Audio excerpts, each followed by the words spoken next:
Hello, hello.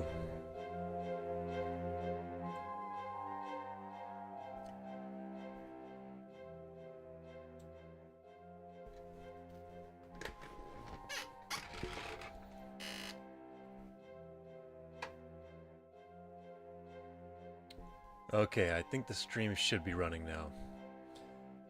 For anybody new here, I'm Delayment. I'm new to this, I guess is the first thing. Secondly, what this stream is about right now is it's mostly just me getting some work done on some Dungeons and Dragons content that I've been working on. Right now I got some music going. That's kind of the main plan. I'm going to be doing a little bit of drawing for a video I'm coming up with, and maybe a little bit of script writing as well. I'm not sure if you can hear it in the background right now, but I've been messing around with a... Here, let me turn that down a bit. Messing down with some audio tracks of my own.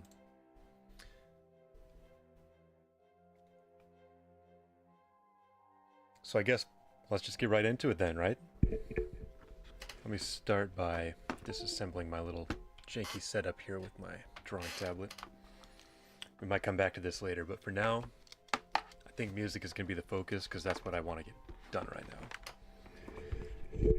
Plus, I'm feeling in a pretty creative mood, which, you know, while the fire is burning, it's time to, you know, strike, right? No, strike while the iron's hot. That's the saying.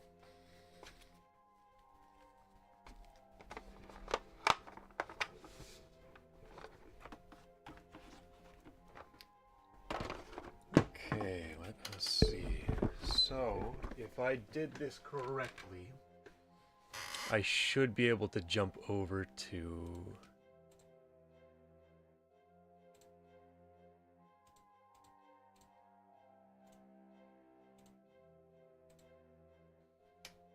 Okay. Now you should be looking at my Reaper screen, yes? Aha! Success! That's fantastic news. Okay, just one more second. Sorry to put you back in the dark, but I've got to make one more change before we really get into it. That's all set up. This is all set up.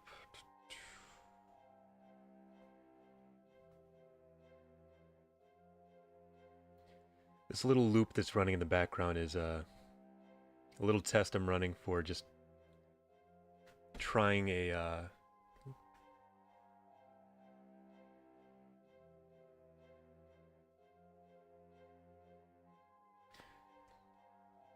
I'm trying to set up a set of, I guess, background tracks for the different dragons that I've got in this world.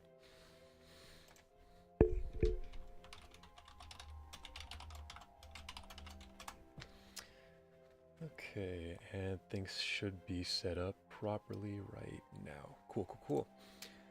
Okay, back to it. So, this is my setup right now. Got a bunch of music going on. It's a lot. It's kind of confusing if you don't know what's going on, but that's what we're getting into, is... How do I get to chat?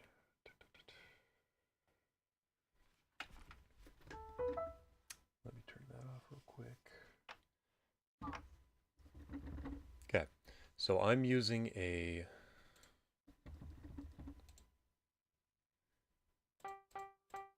You can hear that, right? I think so. Now I just got to get this thing set back up.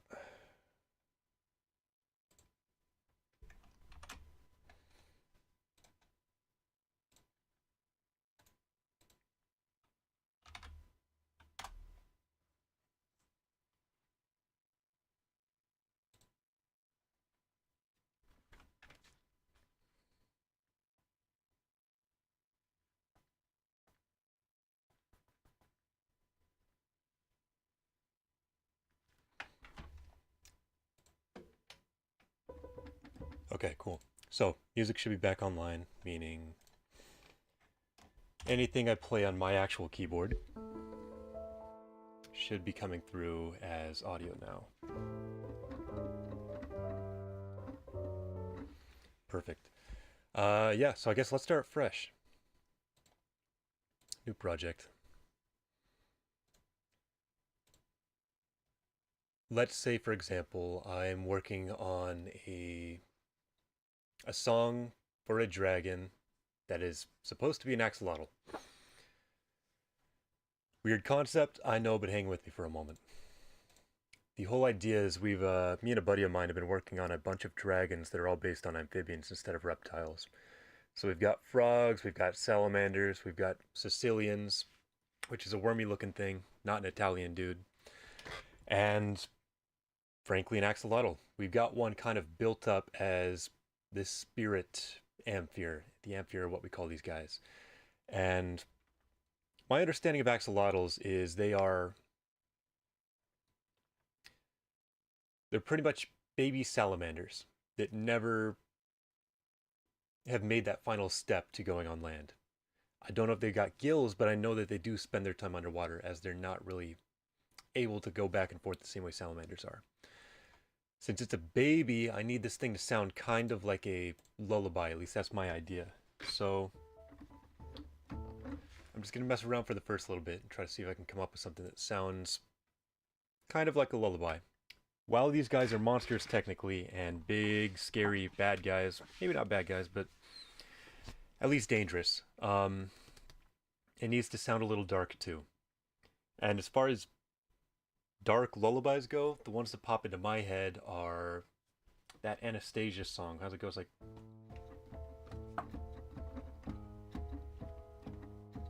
The dancing bears, painted things. Not these are a few of my favorite things. Once Upon a December, that's right.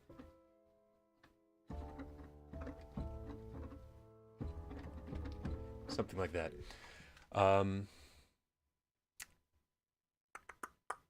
Other than that, I guess there's Rockabye Baby. It doesn't sound all that creepy, but the lyrics definitely...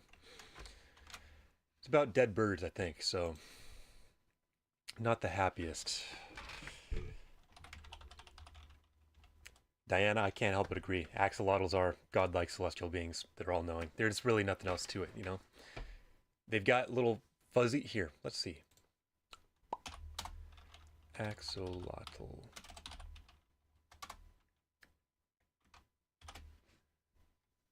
I mean, just look at this guy. You're telling me these little doohickeys hanging off his head? That's pretty much a crown right there, all right? That's king of the amphibian world as far as I'm concerned. Plus, they're kind of invisible, which, I don't know. This thing's one of the craziest looking animals I've ever seen. Half tadpole, half ghost, half salamander. I could do without this one personally.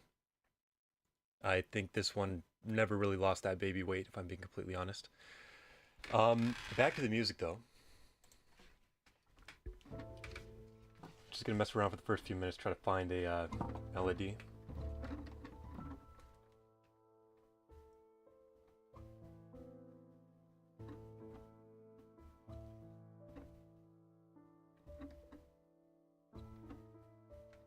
Okay.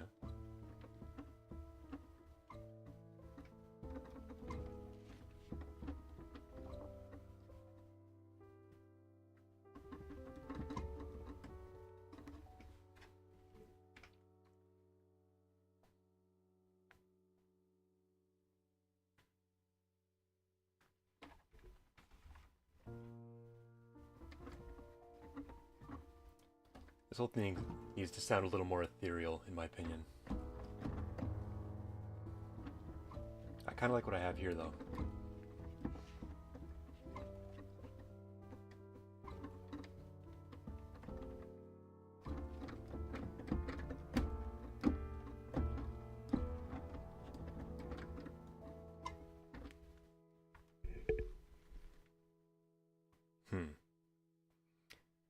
Okay, I might work off that.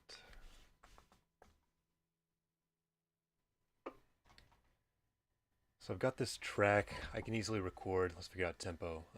There's this nice little tap thing, so I can just kind of click that into what I want the tempo to be. 1, 2, 3, 4, 1, 2, 3, 4.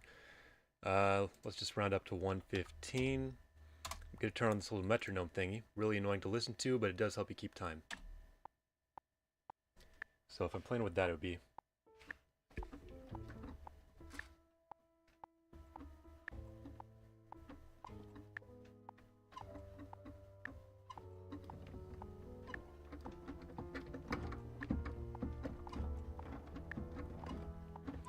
That sounds about right for speed. Just one moment. I'm trying to figure out how to get chat up on my phone. That way I can keep track of that instead of jumping back and forth.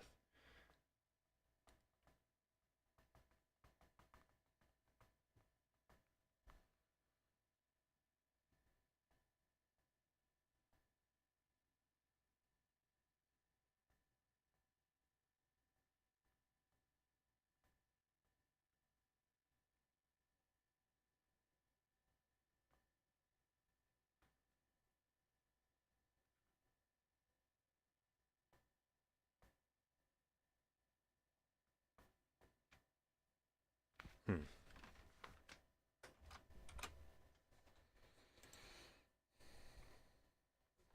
There has got to be a button here somewhere. I'm really showing my grandpa here. Technology eludes me. Huh? Is this it? That is not it.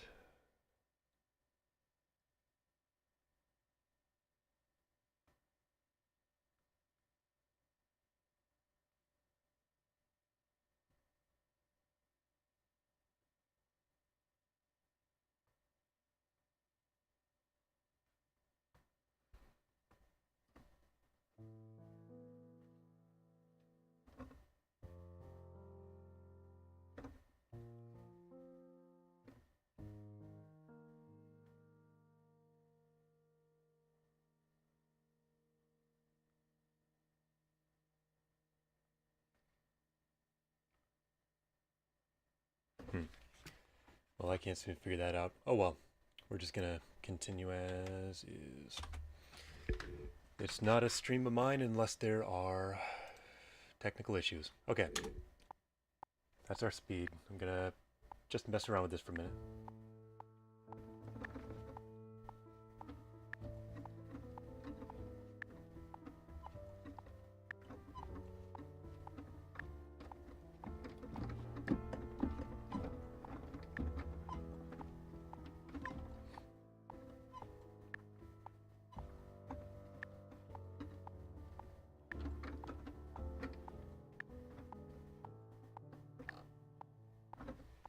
Okay, that seems about right to me. I believe I have this set to give me two... Nope. Okay, there we go. Counting before recording. That helps me kind of time this properly, so I should have 2 full measures before jumping into the actual recording.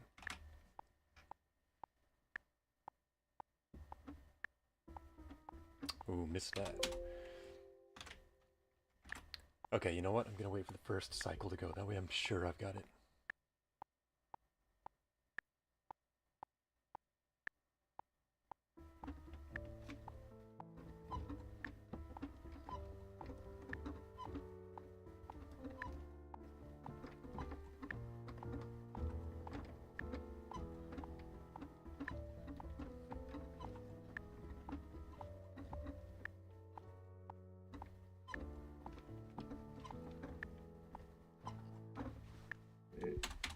Not perfect, but it'll work as a start.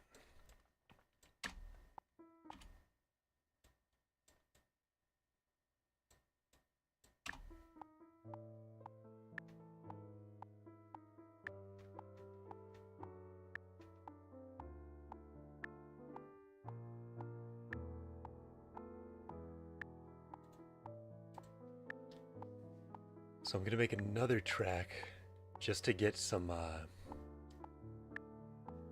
we'll try little strings underneath. I'm gonna have to turn off the recording on this track. Maybe go a little lower.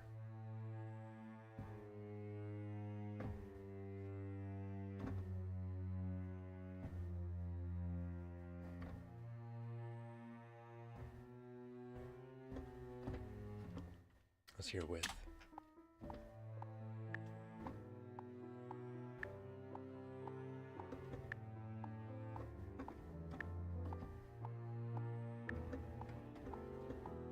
Yeah.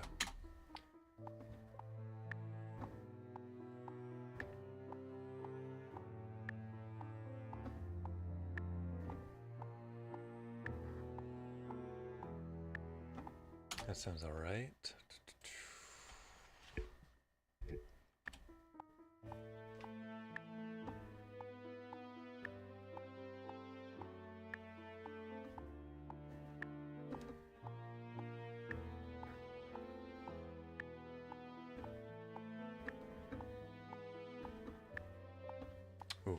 Yeah, that's gonna have to get re-recorded anyways. Sorry for all the jumping around. Gotta change one more thing real quick though.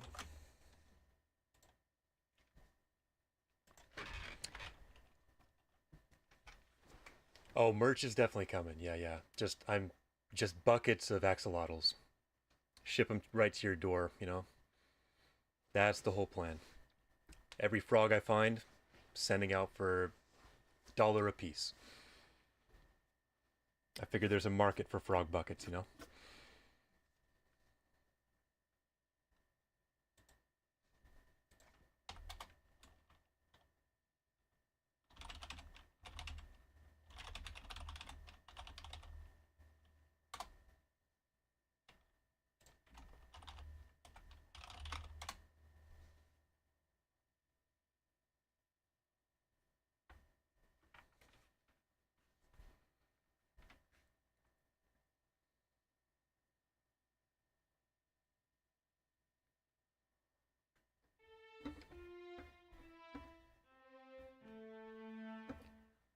Sorry for the delay, though should be expected is my name. I'm just trying to get YouTube on my phone as an app because I'm hoping that'll let me at least check chat.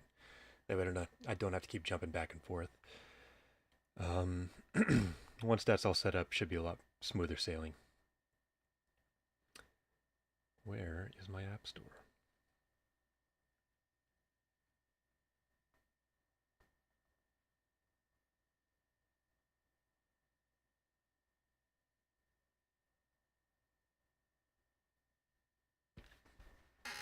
While that's going on, I could try to hash out some of the chords.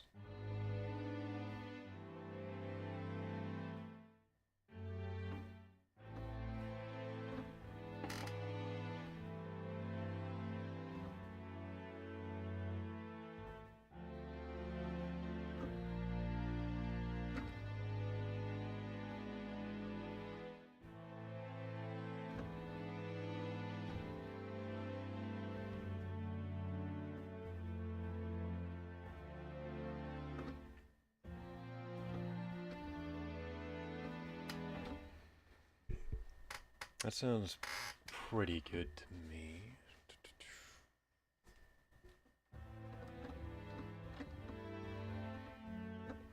I don't want to overwhelm the main melody though, because I need that thing to sound... Actually, I might have a better sound for this.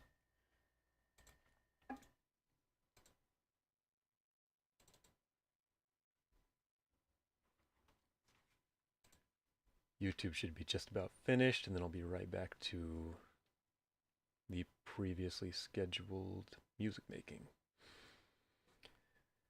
Okay, here we are. YouTube app. Gonna log out of this.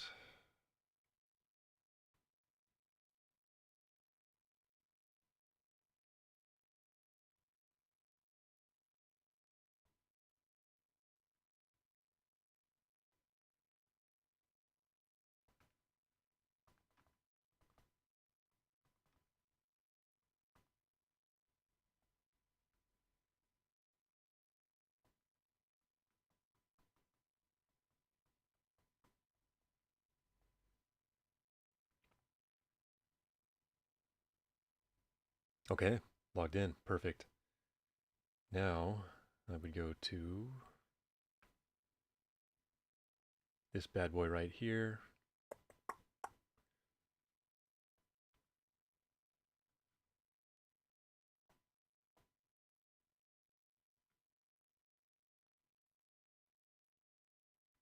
I believe this should still be recording, yeah? Yeah, it looks like it.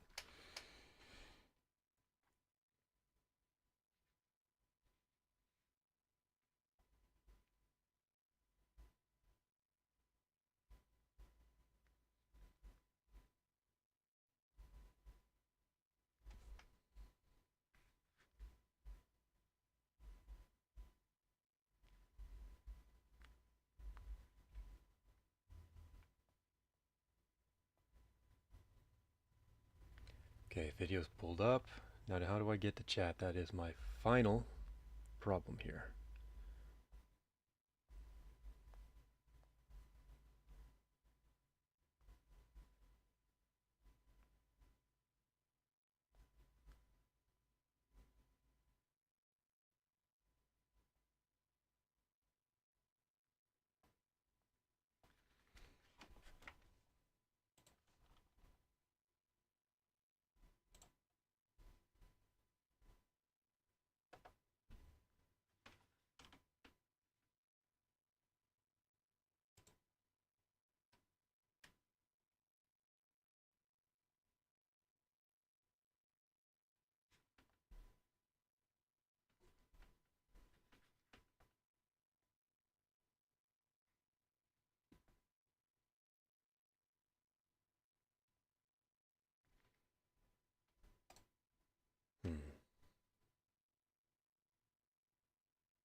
Nothing's happening here.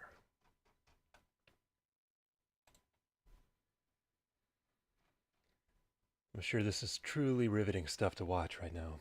A green screen with a dude in his 20s acting like he's in his 80s.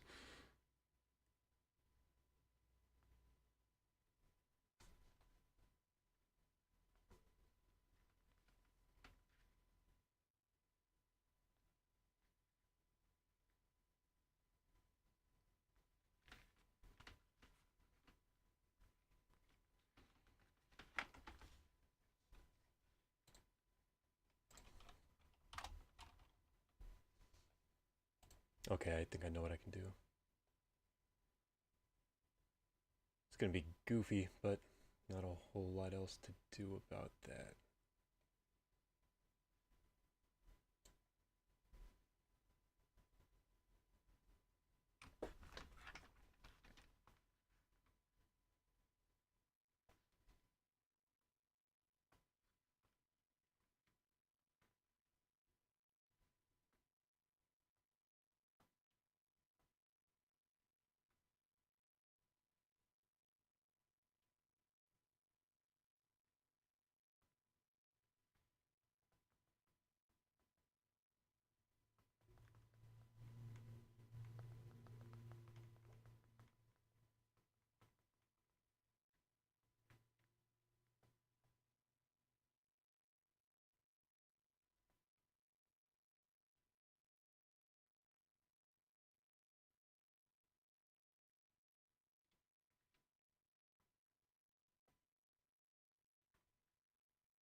Okay, I think I'm making progress finally. I have to open up desktop mode on my phone, find the stream,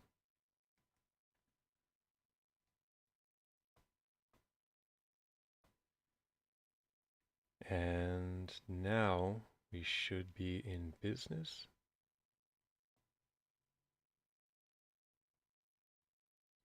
Live chat.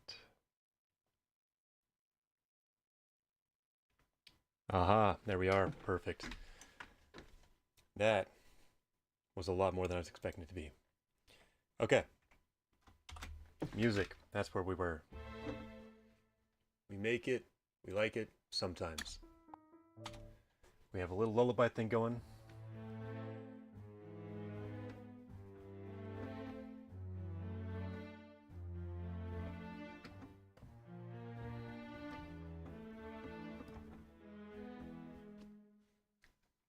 That sounds alright to me. Could turn volume down a little on it.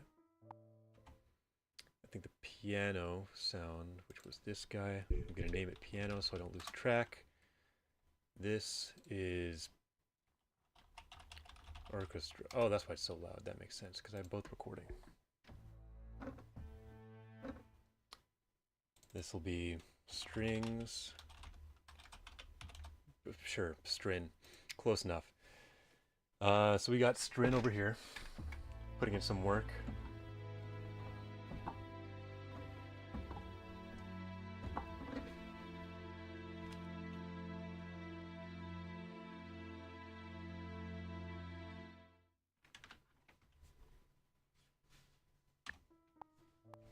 Okay.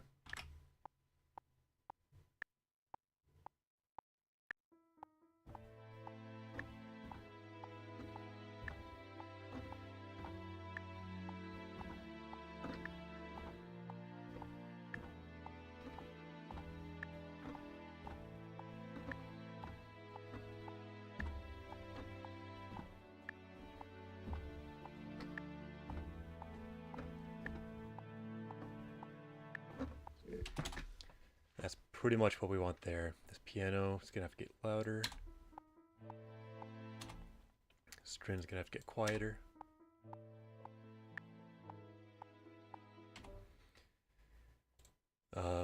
What was I thinking? Oh yeah, for this guy, I have BBC Orchestra. Looks like a lot. It's just a lot of instruments, and honestly, if I'm looking for a lullaby, is it marimba?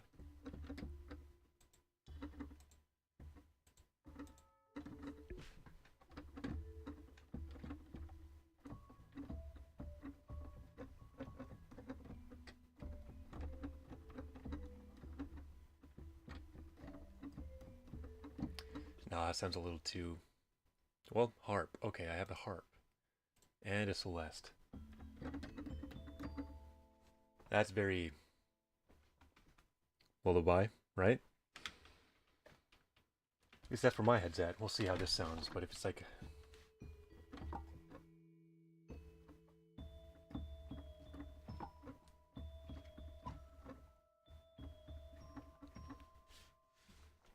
Okay.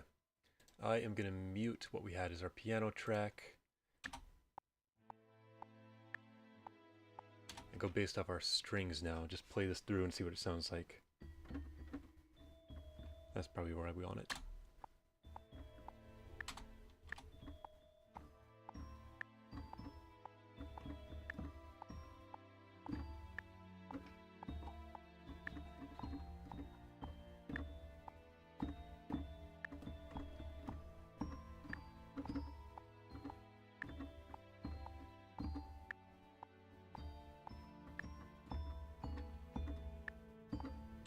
I'm doing that though, I think I gotta do a lot more. Ooh, that might be a good just little background noise instead. Okay, and if it's back to piano, because this is how my system goes. Lots of jumping around.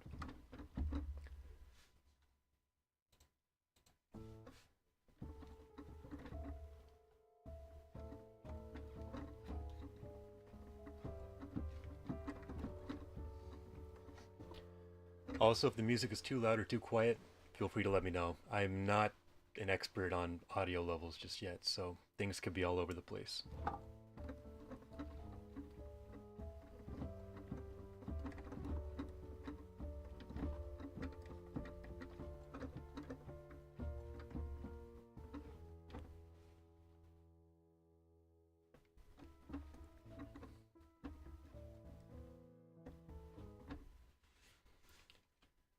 We're going to solo this guy then.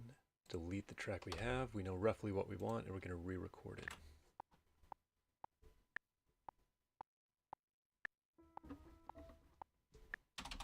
And maybe record it properly this time. Let's practice once.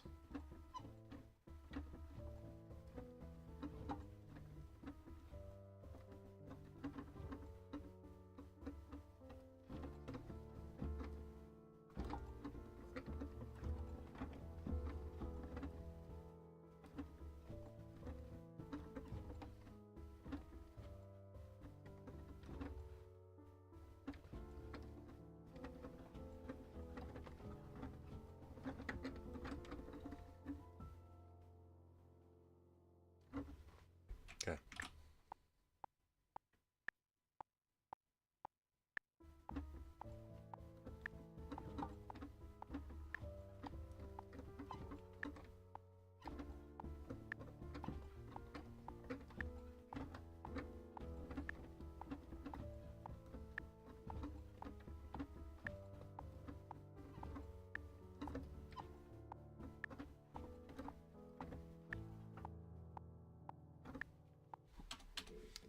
Okay, let's see how this sounds all together.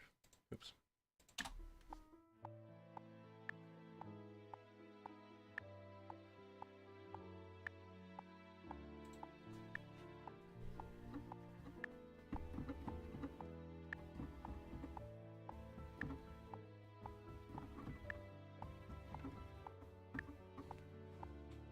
Okay. I'm definitely adding in that Celeste, I think it's called.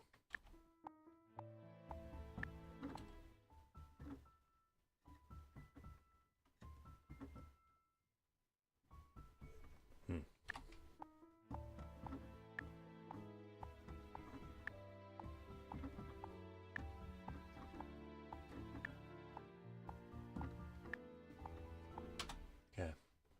It goes. Oh, that wasn't even the Celeste, no wonder.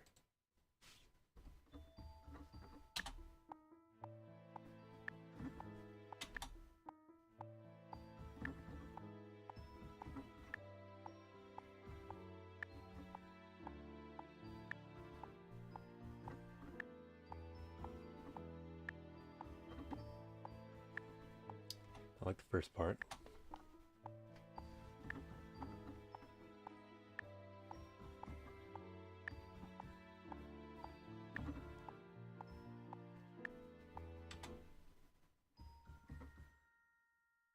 That's the one.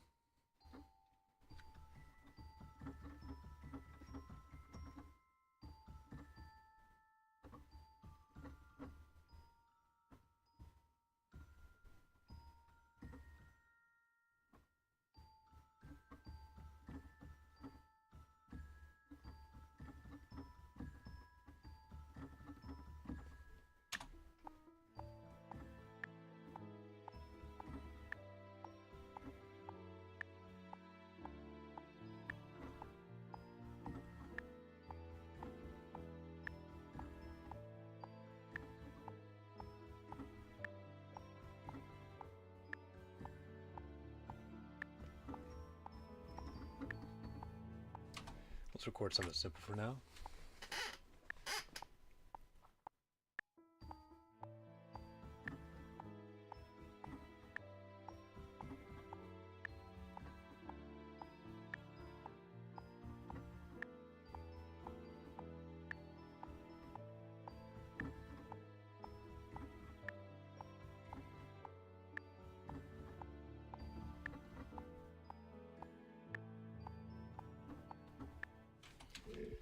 Okay, well the nice thing about messing up stuff when you're recording MIDI is you can just drag it around. So like that note should not belong there. And I can jump into this little thing, pretty nifty, and just delete notes. Timing can be changed as well by just dragging stuff around on the timeline. So I'm going to start, I guess, timing with our strings down here. And I guess if we want to make this really precise, we're going to solo it and just listen to the rhythm and go with the actual beats. So for example, those came in just a little bit early. We'd want that to start right... Oh, didn't want to make a note there. We want it to start right on this bar right here, at 1.3.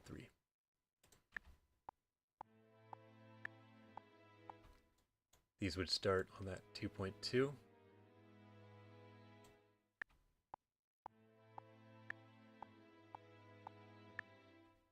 You start on 3.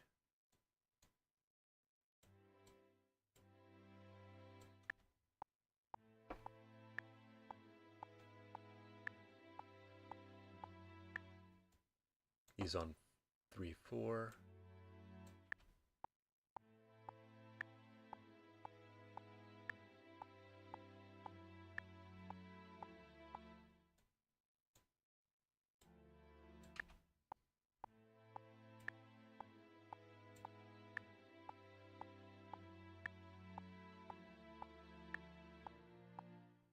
These guys will start right here. I'm moving that marker just to make it a little easier to jump back to this point if I lose my place. We'll set it back a little bit.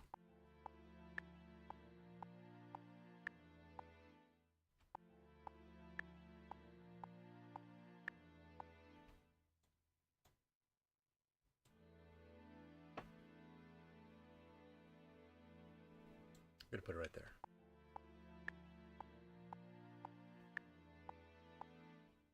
Not all of these are perfect, and that's fine. Little imperfections, like, see, there's not everything's coming in at the exact same time. That makes it feel more real. 6, 4. I am aiming for roughly on time though, just so we can now use these tracks as guides for the rest of the music.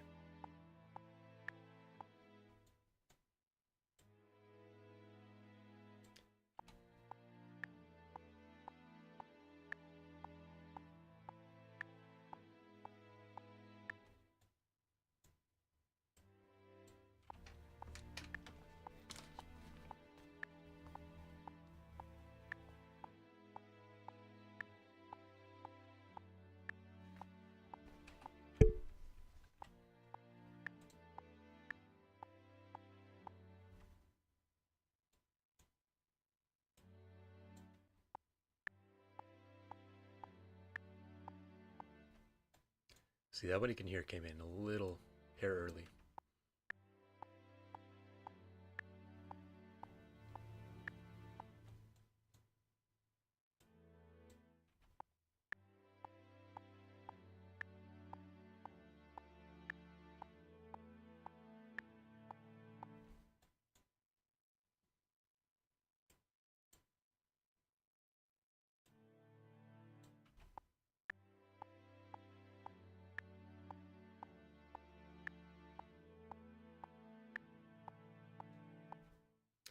move this back a little bit actually. If you hold shift and drag, you get complete control. It doesn't snap to the nearest bar.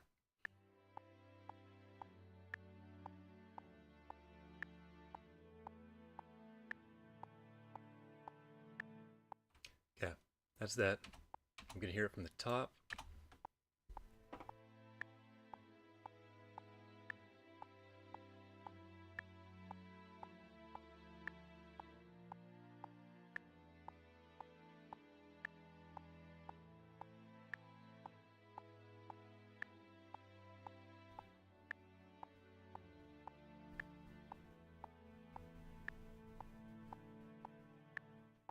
Okay, that sounds pretty good. Now we're going to do the same thing with our piano up here, although we are going to leave in this string as well to kind of guide us. So right off the bat you can hear timing's going to be a little iffier here, because when I'm just playing things for the first time, and especially with the little bit of lag from me playing to the input on the computer, it gets a little messy sometimes.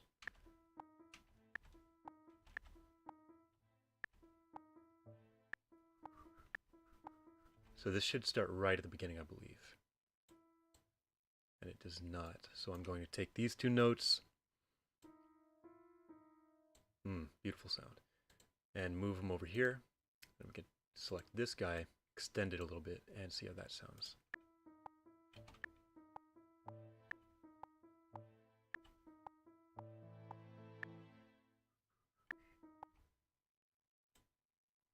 It needs to be shorter.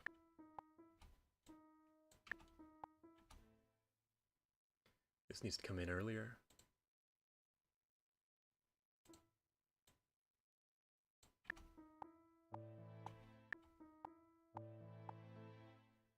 Okay, maybe not. Maybe we do have a hair more delay here. A lot of music is just kind of feeling things out. Like that did not sound right. I'm actually just going to back up to where we originally were with this, because that was closer for sure.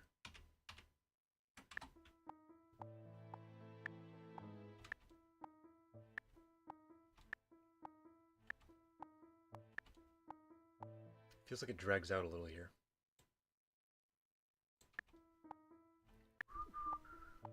Da, da, da, da, da. That's what it should sound like.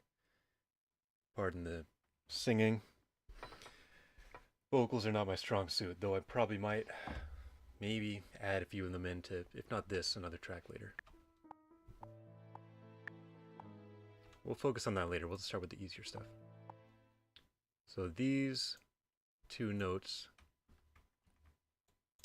holding control helps you grab more than one at a time. We're going to start right there on this guy right there. Okay, how about this? We'll just listen and see what sounds off.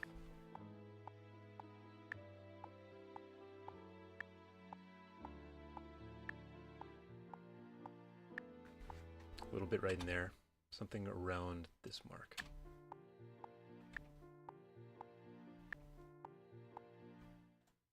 These two I'm going to move.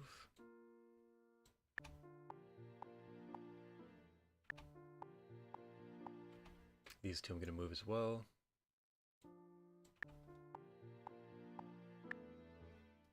These three I'm going to move.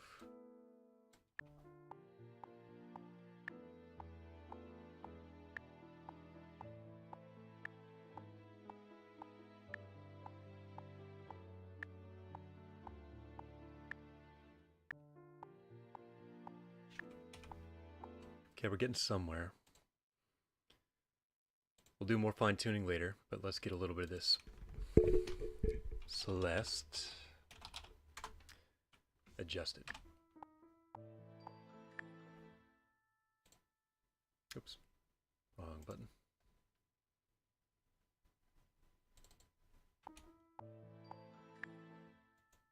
I don't know if I'm going back down on these.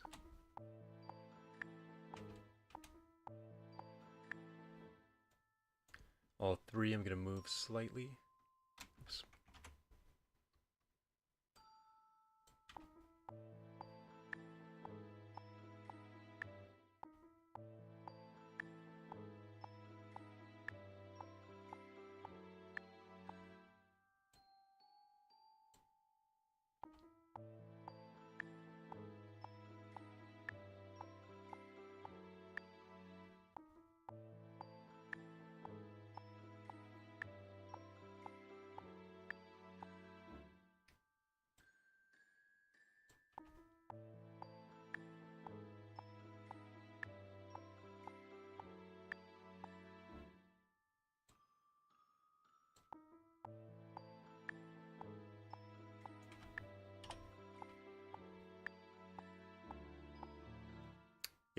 That's where it gets messy. That's the... Oh. I need something on record. No, we'll go with this guy. Okay, so back into here.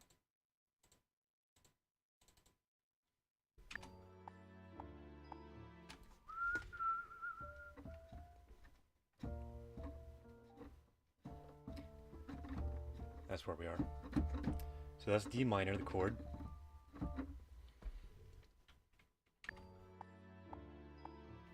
And that is not D. So D is this little note that's highlighted off to the left here. This guy here. That's a D. That's a D. That's a D. Anytime you see that one white note between these two little bars, that's going to be a D. As you go up, it gets higher and higher and higher. What we have here is, well, that note would be a B flat or a G, no, an A sharp. That is a D. And this little guy is an F. So that would be... Yeah, so we jumped into that chord a little too quick, I think. Yep, that's where we wanted it. So this should be closer to a D minor chord. Minor, not because it's young, but because it is... When you think of sad songs, that's in a minor key, usually. So there's major, there's minor,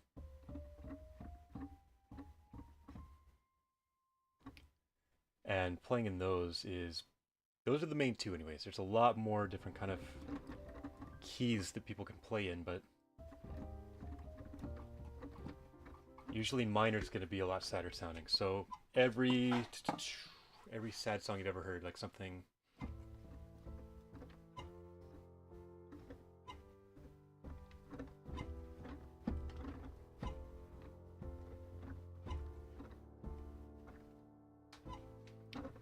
That's going to be a minor key. A major key would be using the same chords, something like the same notes anyways.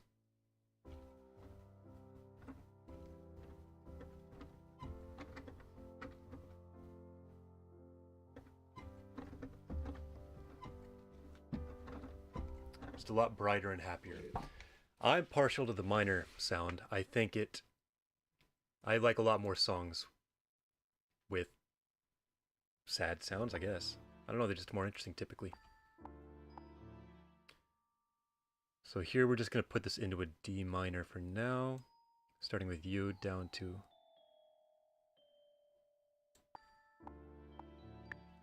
Nope, that's a D major. You know what? Where were you? Right there, right? Fastest way is going to be note by note. I've played enough piano now that I can kind of figure out where these should go.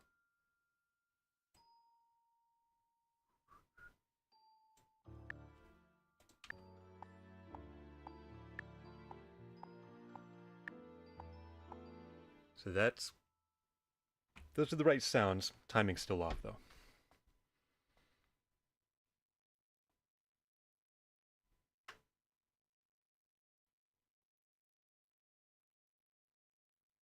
Just one moment, please.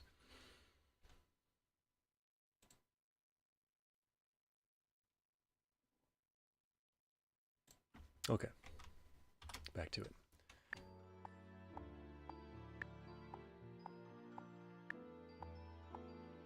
Timing's bad there. Also, I'm not...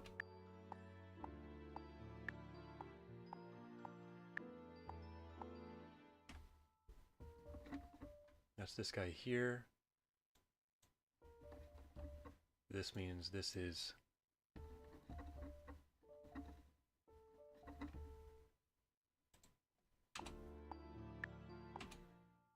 I don't want that. I want these to be bigger. To cover more space. Just to sound a little wider, I guess. To get that, going to take the same notes, that D, that A, and that F, and just kind of reach further with them. So right now we're playing.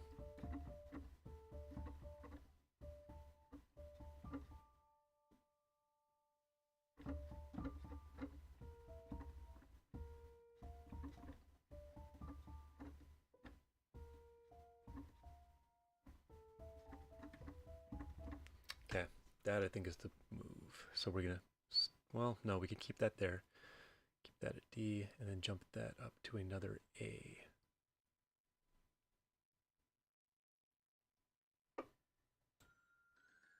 Nope, not all of them, just you.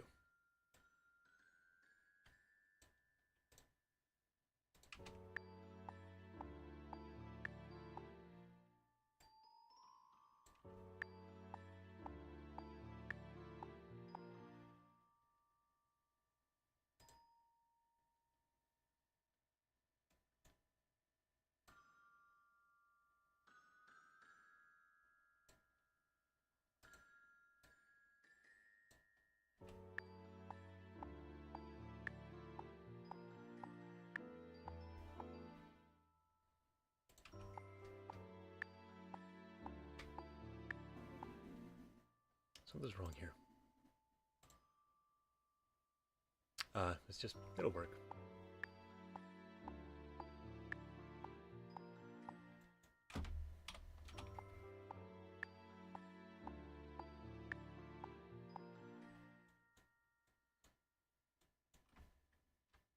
Gonna move this all slightly to the right.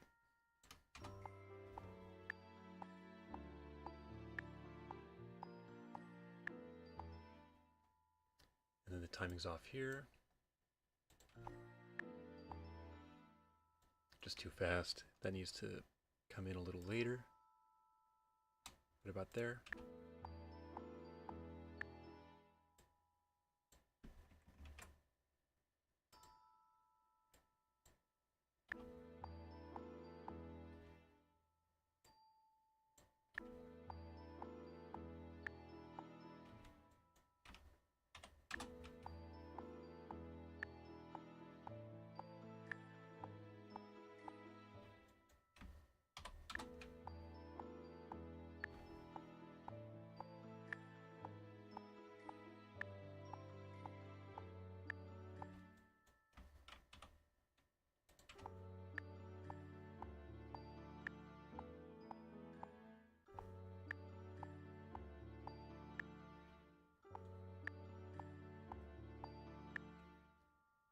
Here I'm going to slow things down a little bit, just make it the 2 notes instead. I didn't mean to jump like that.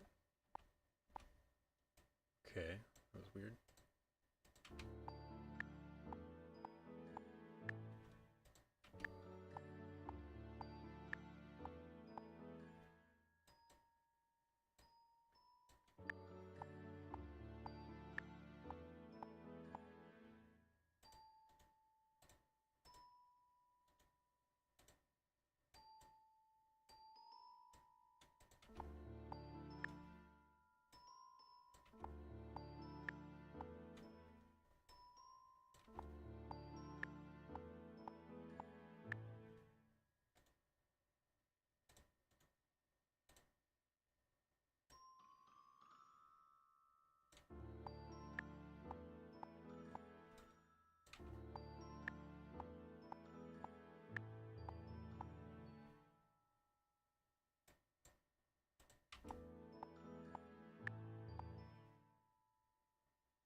Okay.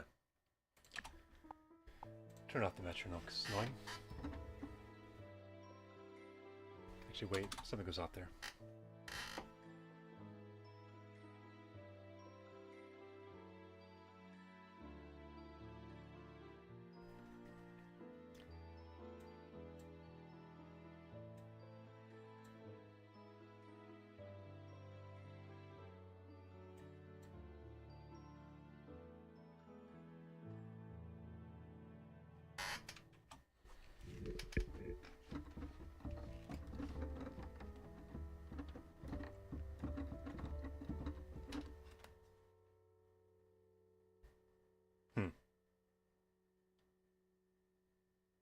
Okay.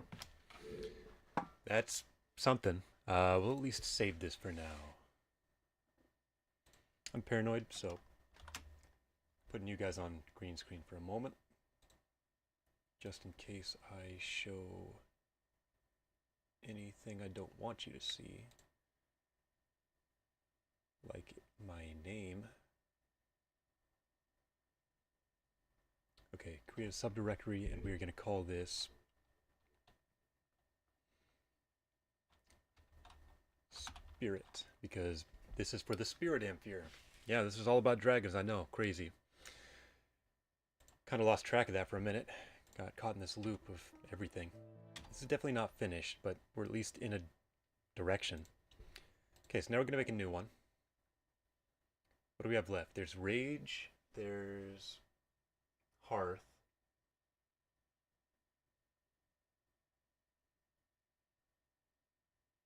I'm just going to mess around, I think, for a little bit with a piano sound and see if I can figure anything out. Settle on something that sounds right to me.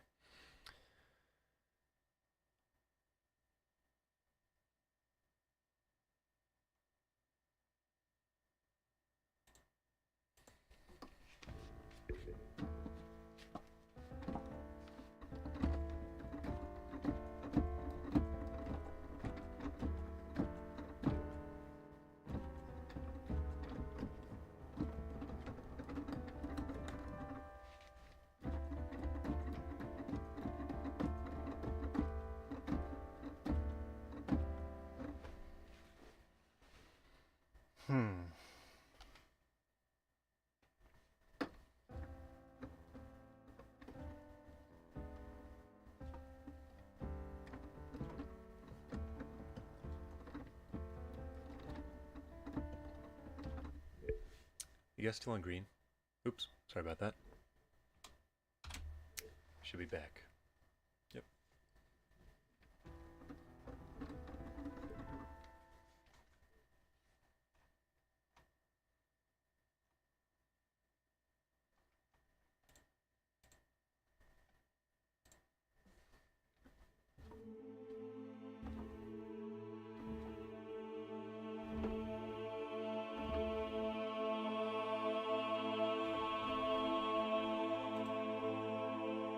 That's pretty loud, huh?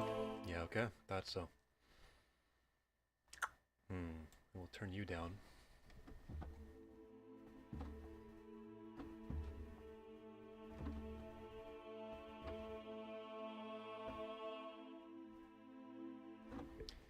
I like these sounds, but man, they really ramp up in volume. It's hard to really balance them properly. Choir is pretty crazy, though.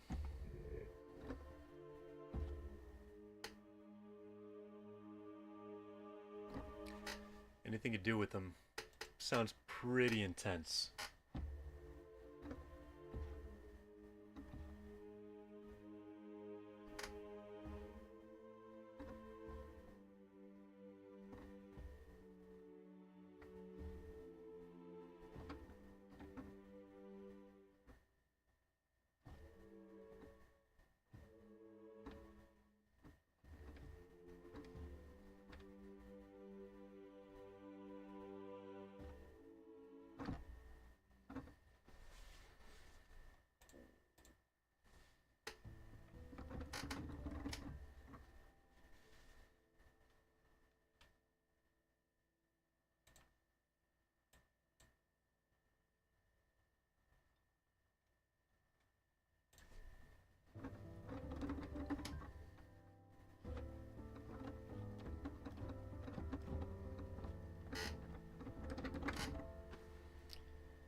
Alright, you know what? I'm gonna pivot. No more music for right now. We'll come back to it later, I'm sure. Instead, we are going to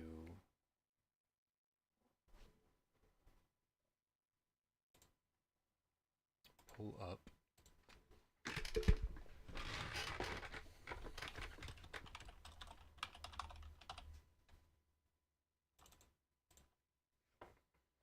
a document that I'm working on. Riveting stuff, I know, but This one might hurt the eyes a little bit, just to look at. It's a lot of color, but that's for a reason. Cool, so now you should see my screen here. This is a Google document that I've been working on. And this is going to be the script for my video, at least as it stands. I want to do this thing through different characters, explaining the different Amphere, I guess. So I guess one thing worth noting is how long it takes me to get through what I have already. This is not complete by any means, but I want to kind of get a baseline of timing for this. I'm going to start a stopwatch. Actually, is there a stopwatch app? Okay, clock should do the trick. Stopwatch.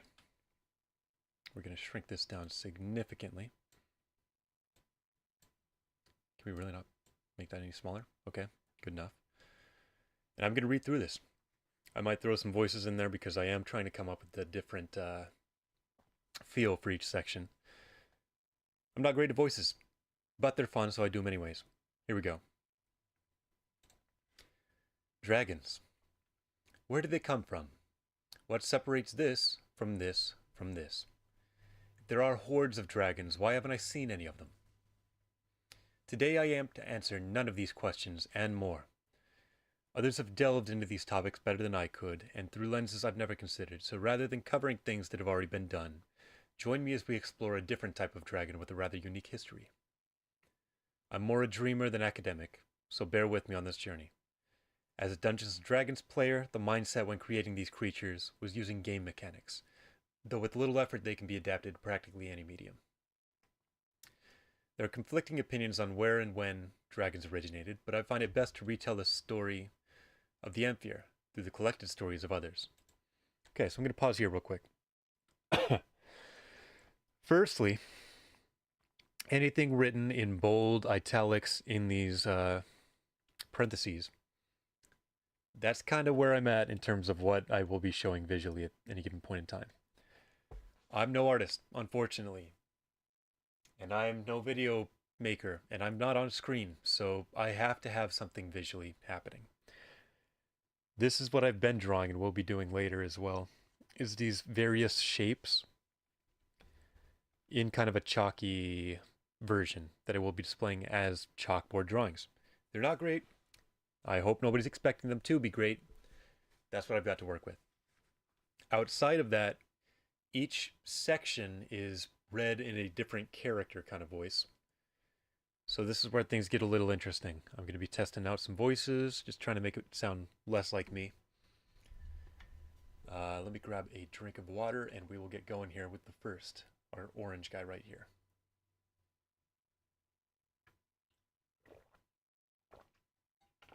Final note, Argus, this thing right here, is an intelligence organization that exists in this setting here. Kind of removed, but connected enough that they've been gathering information. Here we go. Resuming in 3, 2, 1, with a voice. Vanier, gift of the mysterious great primogenitor, served as the cradle for countless fledgling species. Long before the continent was ruled by the divine beasts and their kin, the land, sea, and sky were the domain of the Rapora and the Amphere. As the two eldest races blessed by the primogenitor, they were granted strength and intellect that separated them from the rest of the beasts of the land. Where the Raporic beings were of reptilian descent, the Amphere were amphibians by birth. By the adage, competition breeds strength, the two groups sat at each other, leading to a war longer and fiercer than any seen before or since in Vanier. For 1,000 years, it is said the Rapora and Amphere fought. There were countless factors that influenced the raging war. However, it cannot be overstated how much the thick hide of the Rapora gave them an advantage in close combat. While they were certainly not invincible against their foes, the defensive advantage was pivotal in many key battles. By all accounts, it looked as if the Rapora would defeat their rivals, But the tide began to turn when the Ampere cleverly made use of underwater tunnels carved by the Sicilians. This granted them the ability to evade and ambush their enemies, and the Rapora quickly found themselves overwhelmed with no recourse. So just to cover that section real quick, Vannier is descending. The Divine Beasts we can't get into right now, but they are big powerhouses kind of in the lands these days. That being said, what came before was the Rapora and Ampere. Two types of dragons duking it out. Here we pivot back to my voice for a moment. As said earlier, I'm no scholar, and this is neither the time nor place to expound on the Thousand Year War. So if you wish to learn more, I would suggest looking into Elegus, the Honey-Tongued seminal work, The Last Breath of the Raporan Dragon. Perhaps next time we can discuss his rather questionable epithet. And we pivot right back into what we were doing before. In the end, the Ampere won the war, though it was a costly victory. The Raporic bloodline had nearly been uprooted, with only the lesser species remaining. The price was that the Ampere had been rendered incapable of producing progeny. Often, when there's no longer an enemy to rally against, a group resorts to infighting. The Ampere never had the chance. Over the course of the 1,000-Year War, other beasts were granted the blessing of the primogeniture, and had begun to challenge the hierarchy that had long been in place. Soon after the defeat of the Rapora, the Whale Lords of the Deep led their armies against the still recovering Ampere. The fight proved more taxing than anticipated, and while the Ampere secured yet another victory, the struggle had dwindled their numbers. As of writing this, there remain only 7 true Ampere still living. They stand in opposition against the 7 anointed beasts, the current rulers of continental Vannier. Should you encounter one of the Ampere, abandon the mission immediately. They're considered highly dangerous and must not be provoked. Okay, that's section 1. Brief history lesson on these watery dragons we got. Then we pivot back to me again. This has all been a long-winded way of setting up the stage for the amphibious dragons we're about to show you. What lies ahead is a more comprehensive dive into the 7 Ampere and their domains. While initially I wanted a deep dive into the video, exploring the layers and idiosyncrasies of the Ampere, time constraints make it no longer possible to cover them all. In the last portion of this video, I explained what didn't make the cut and why. Additionally, while certain Amphirean topics were prioritized, the rest has not been forgotten, only postponed. For now, I hope you enjoy what's in store. Okay, 4.5-ish minutes we'll call it. That's what I'm working with to set the stage. Afterwards, we're getting into the individual Ampere. This first one will be from perspective of Fizamir, a Kervedi great fisher poet. He would be a riverboat captain that has taken time out at sea and seen prismatic blooms. He would have seen the dawn Ampere. And this second one would be Bogyan, or rather Bogyan's associate. Stranded at sea, told through messages in bottles. This deals with the growth Ampere. I don't know. Voices are going to have to get some work for sure. 4.5 minutes gives us 2 of those, and then we've got 7 Ampere. We might actually take this bit out, because originally the plan was Friday we need a video out. With what we have, that's looking less and less likely, especially since I've got a big D&D thing happening on Saturday that I need to prepare for. So odds are we're missing deadline. That being said, we'll pivot, we'll readjust, recollect, and maybe make it a bigger video. That's fine. Realistically, 5 minutes to get here, 5 minutes on each, 7 times 5, 35. This might be a 40-minute video, which is kind of crazy. Huh. I don't know. Yeah, we'll play this by ear. For now, though, I'm just going to do a little bit of writing because I need a break from music. This is still creative, and I'm not sure if I want to get to drawing just yet.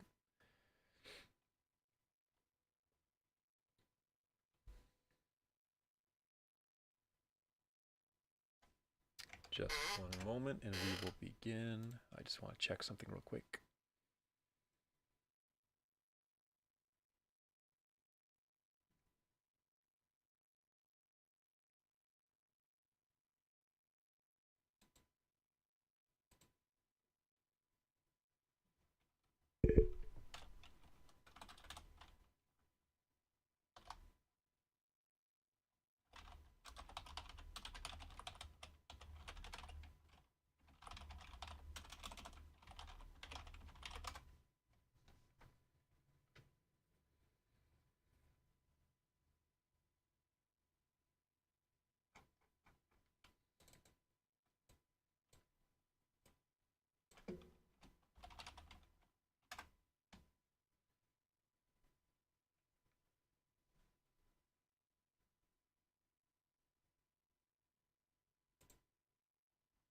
There is a company.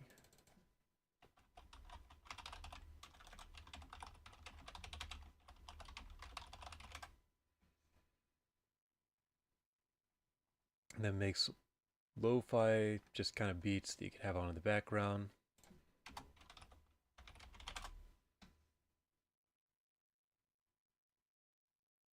I'm trying to find their... Ah, this might be it.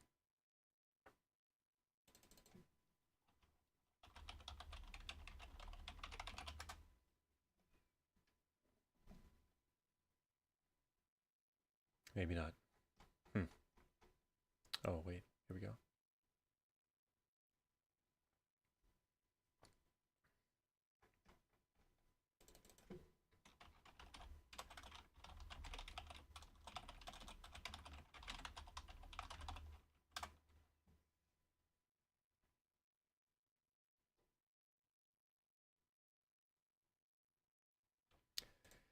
I'll have to figure that out later. Oh well.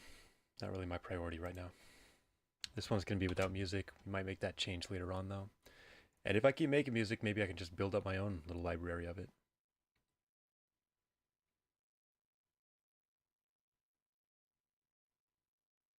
No, this has to have music. I'm sorry, but there's just...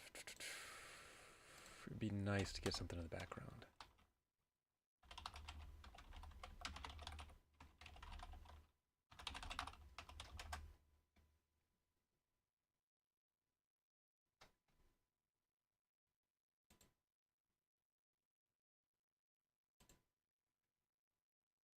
Can you still hear me?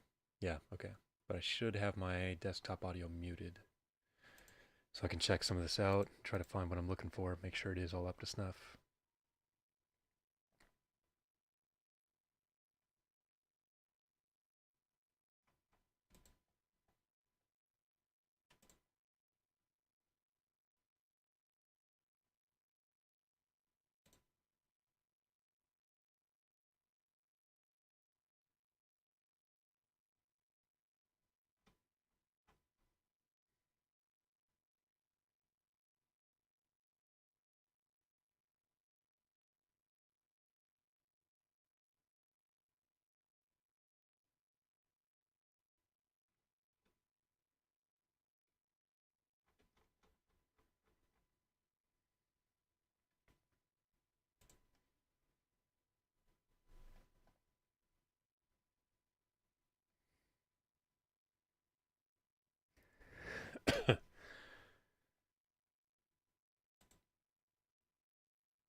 Okay, got some music now.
I seem to have lost my...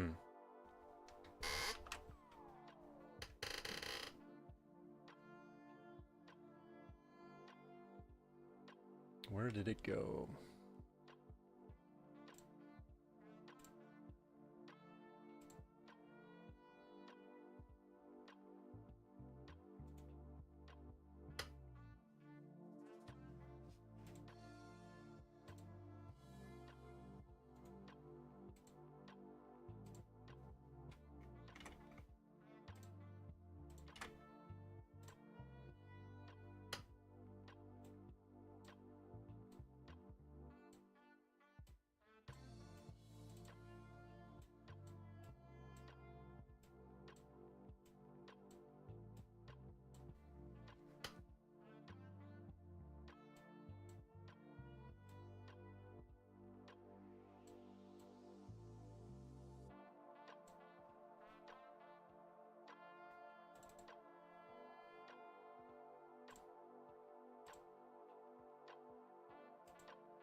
Okay, I'm gonna check something real quick.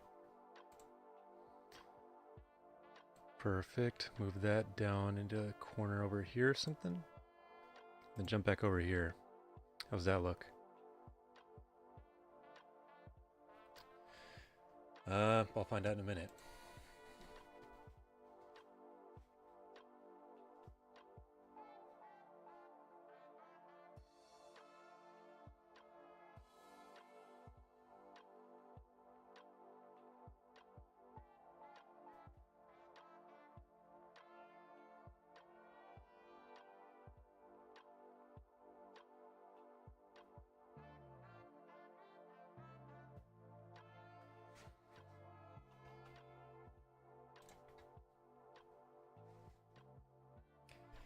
Man, this whole streaming thing is kind of tough when you don't know what you're doing.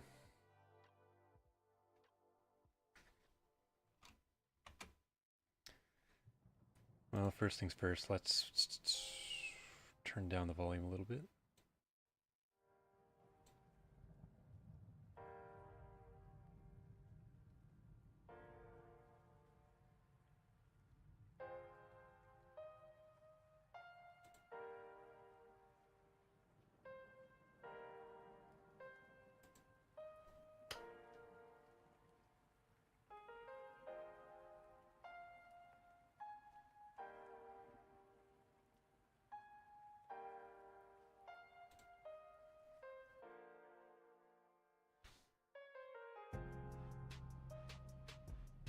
Hmm.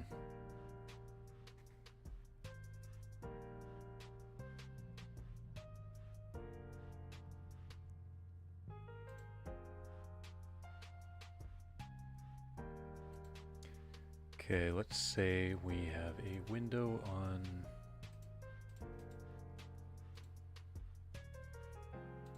this bad boy. Then I add that text layer.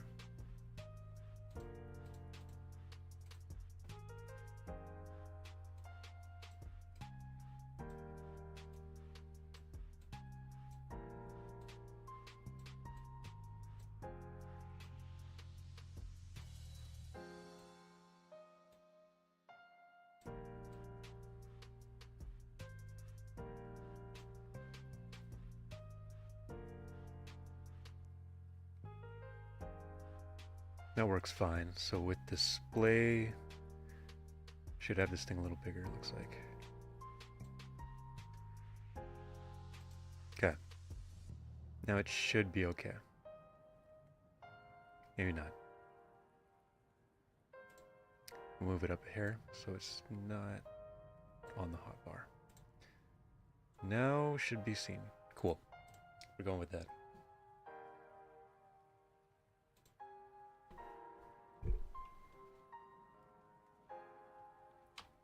Where was I? That's right, writing. So this Corvetti thing, these are people if they were bears. That's the long and short of it.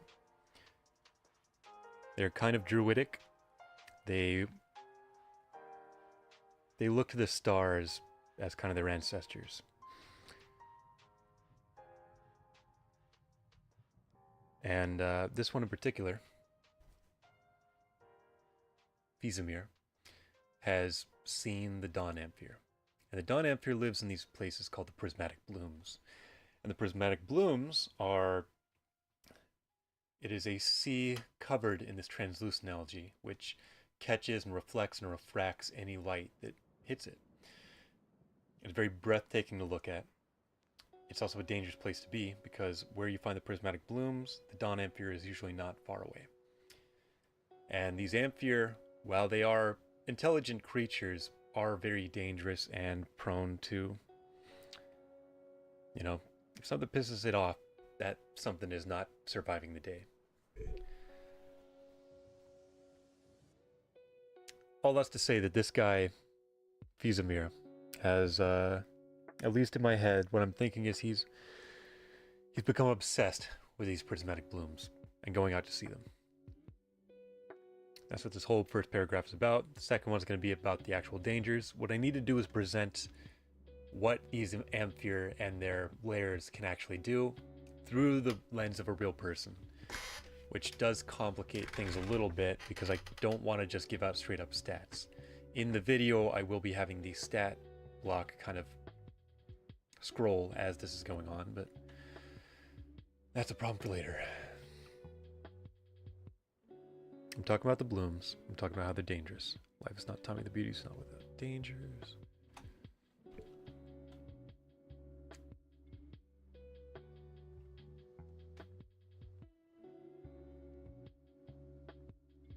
I saw a...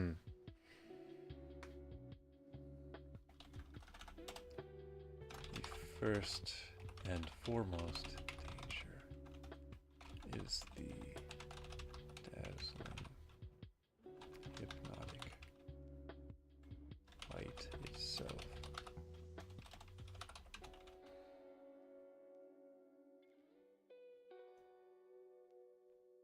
Many of our crew, and I foremost among them, were entranced by the scene before us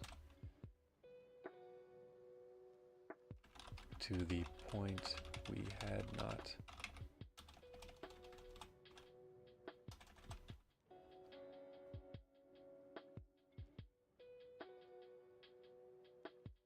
stared so deeply we became blind for a time.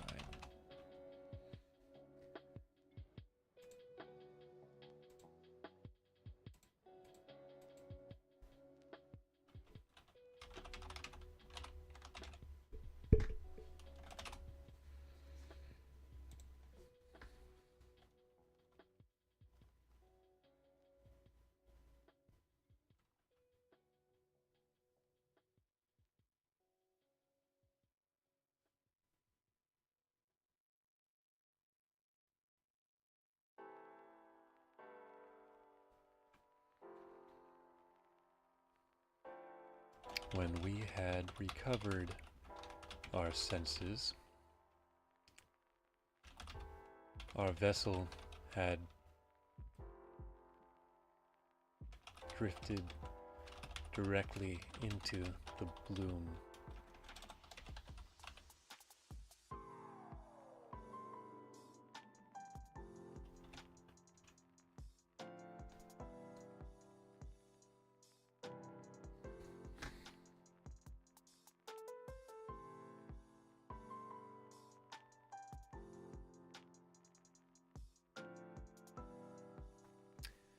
Let me read this through, make sure this all sounds right for the character I'm envisioning.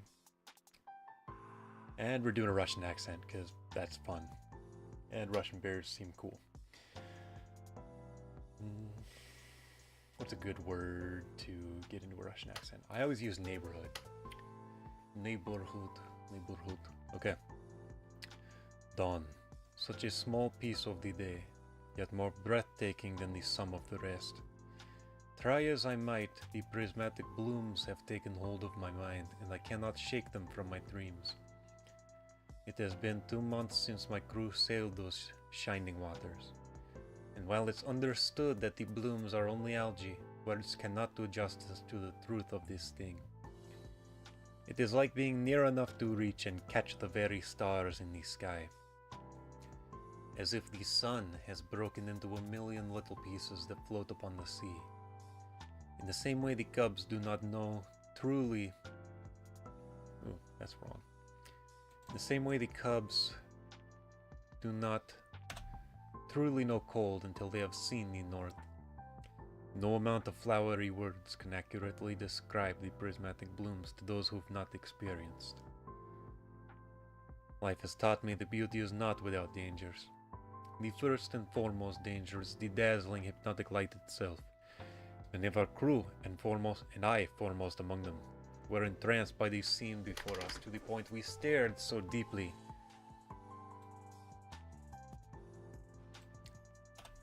We became blind for a time. When we'd recovered our senses, our vessel had drifted directly into the bloom. It'll work. It's not perfect, but it'll work.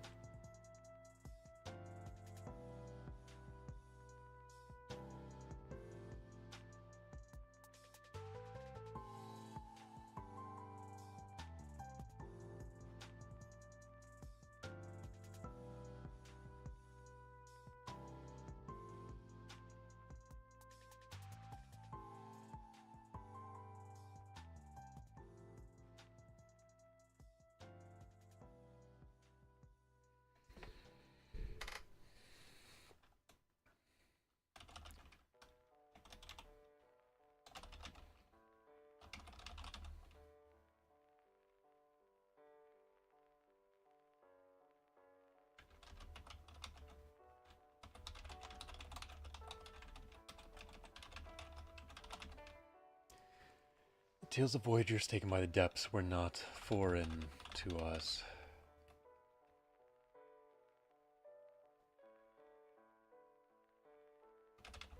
And this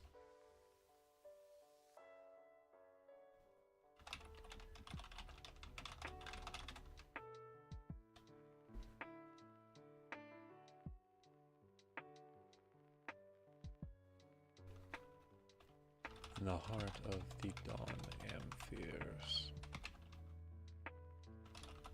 Hurry. Focus from our wonder.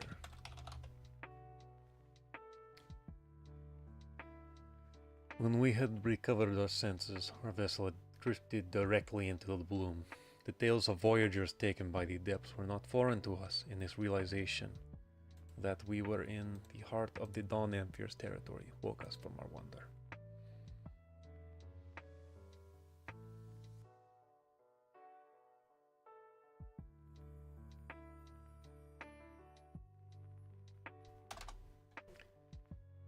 I have long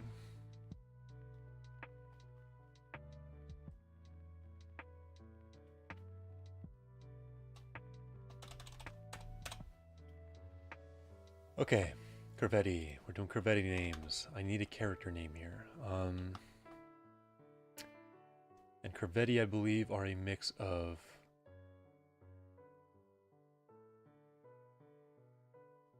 Russian and Greek. Greek male names. Then we'll pull up another tab of Russian male names. Pampers? Sure. Pampers? Sure. Are these alphabetical? They are not. Perfect. Lev is pretty good.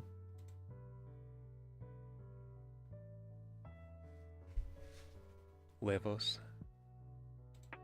Yeah, that can work.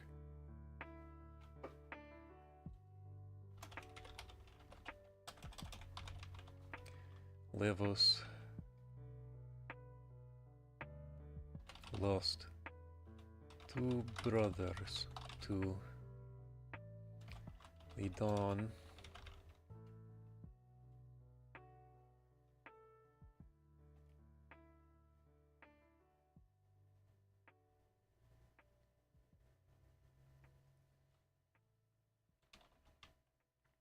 14 years ago.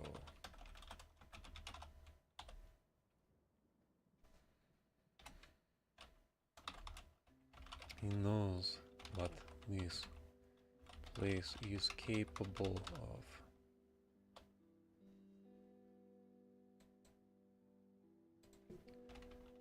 Horrors.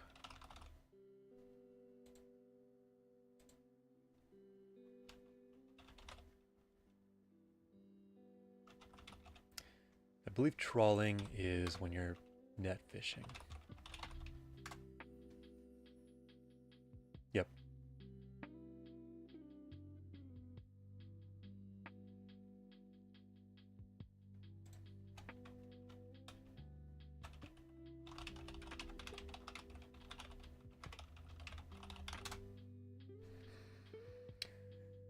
Perfect. Yeah.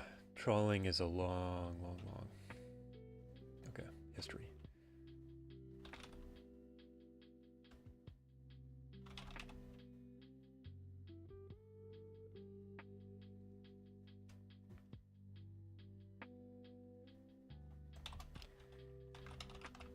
Insert Curvetti fishing craft here.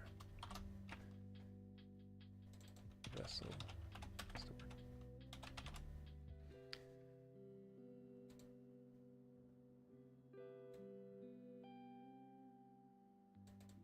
He knows better than any what horse this place is capable of.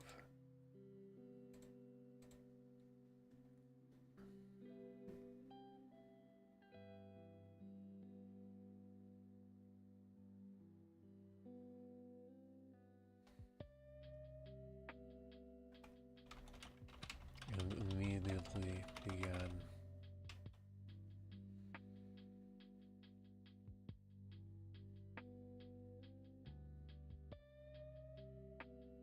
this guy's a poet. I gotta keep that in mind. So there should be a little more introspection going on in these.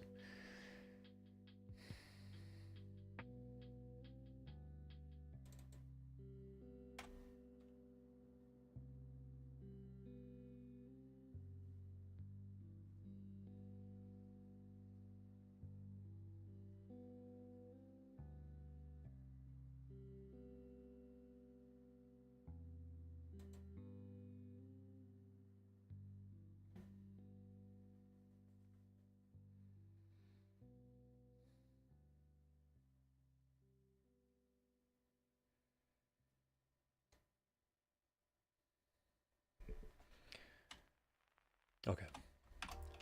It is a... Visceral is not the word I'm looking for. Let's find synonyms. Synonyms. Synonyms. Visceral synonym.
What's the word for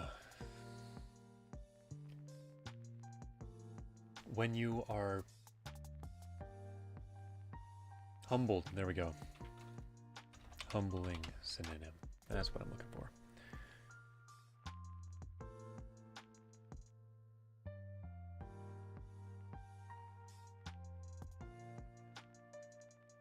Okay, we're close enough.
Okay, how's this read?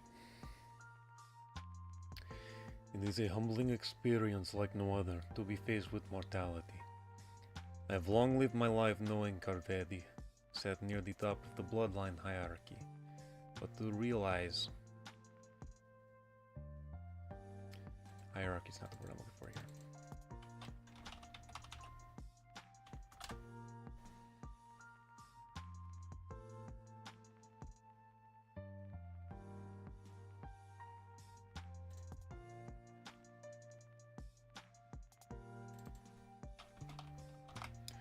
Bloodline order. To realize the difference between us and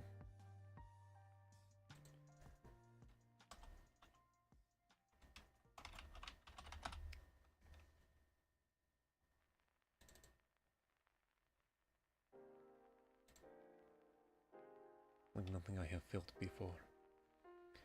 Levos lost 2 brothers to the Dawn 14 years ago while trawling on a blank. He knows better than any what horrors this place is capable of, and immediately began to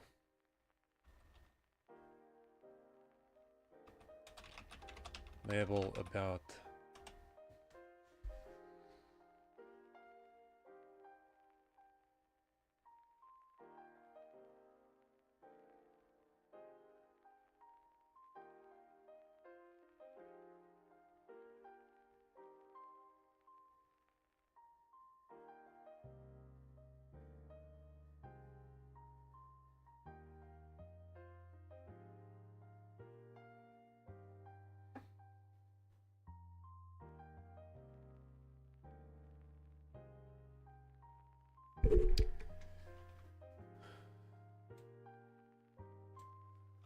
raving about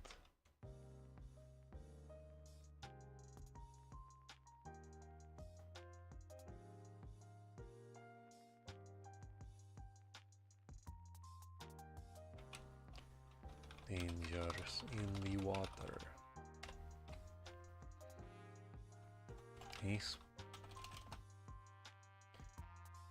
Long had we tried to coax him to speak on his experiences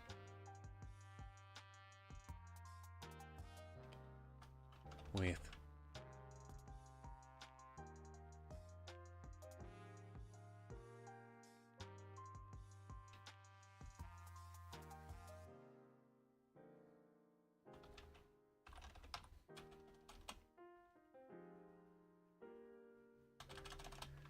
alcohol as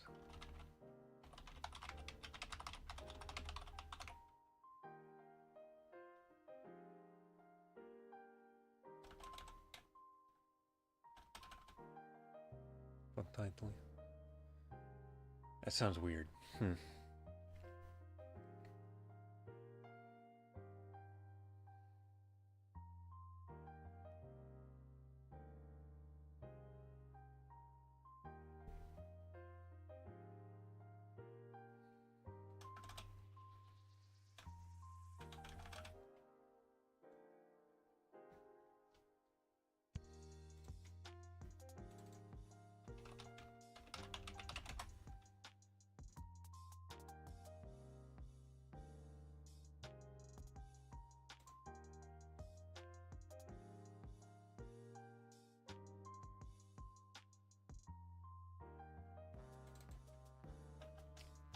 Using alcohol, enduring, but his secrets stayed with him. Now the man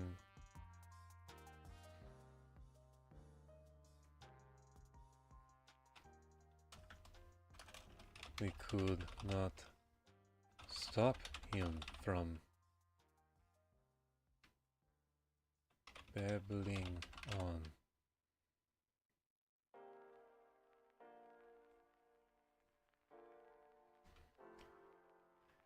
Jeering's not quite the word, but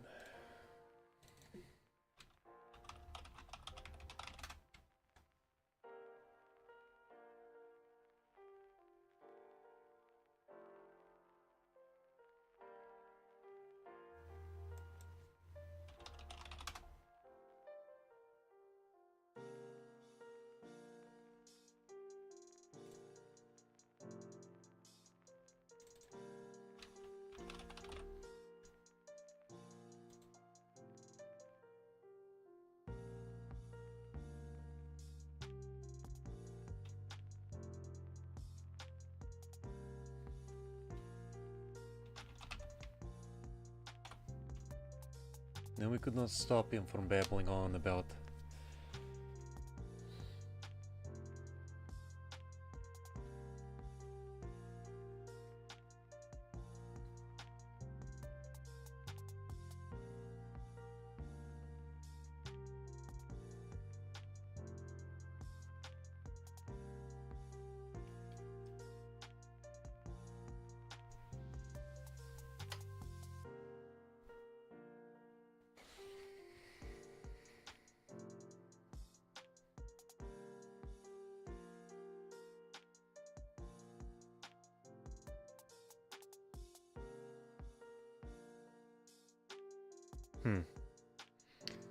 Kind of hit a little bit of a wall here. I'll come back to this later. We're going to pivot again. I don't know if I want to do art just yet. I think we're going back to music. I know, crazy, right? But that's where my head's at right now. I think... yeah, that's going to be the plan. Okay. Let us see. Back to Reaper.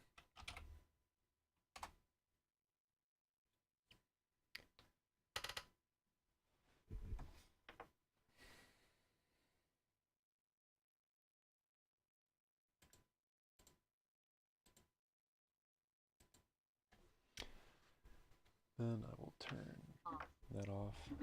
Should be good.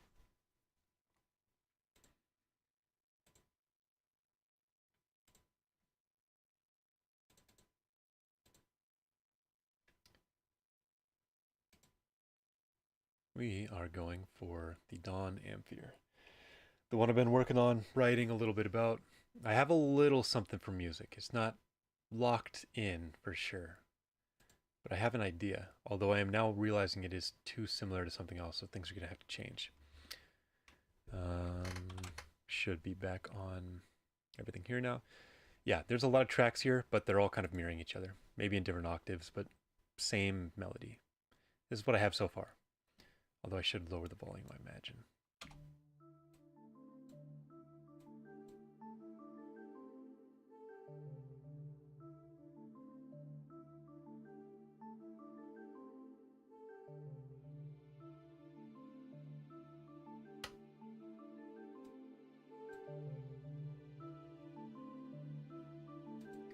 How loud is this? Should be okay.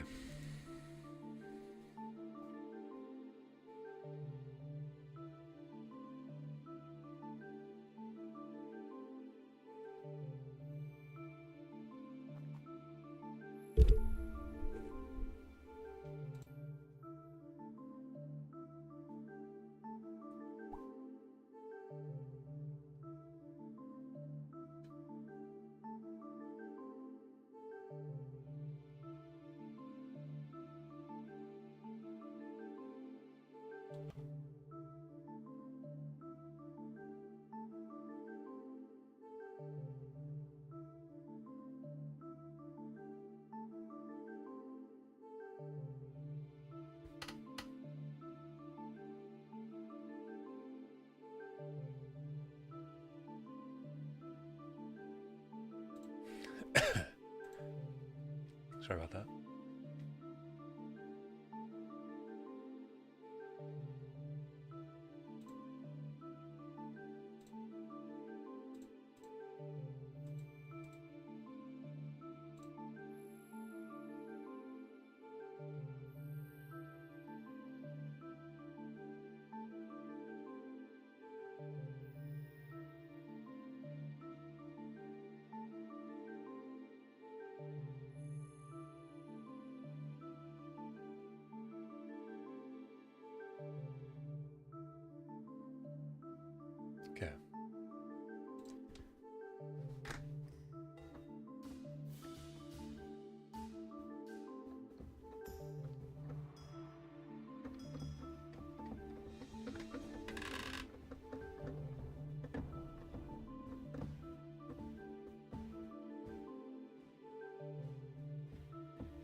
right there. Okay.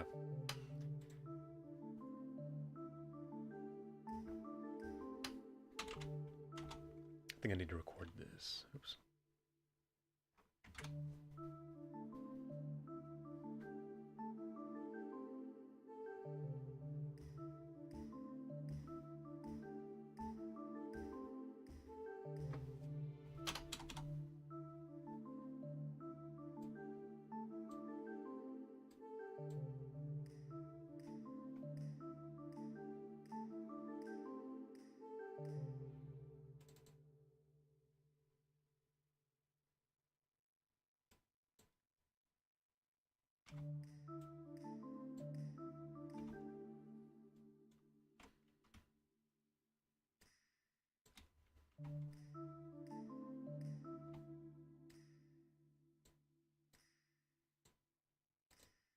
Nope, didn't mean to delete that.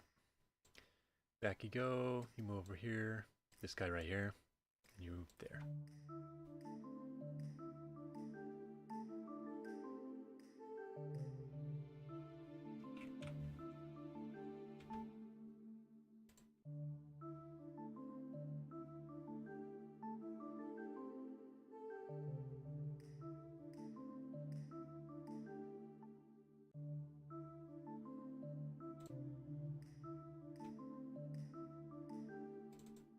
Why does that one sound weird?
Okay.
Okay, I like that. So we're going to copy this guy.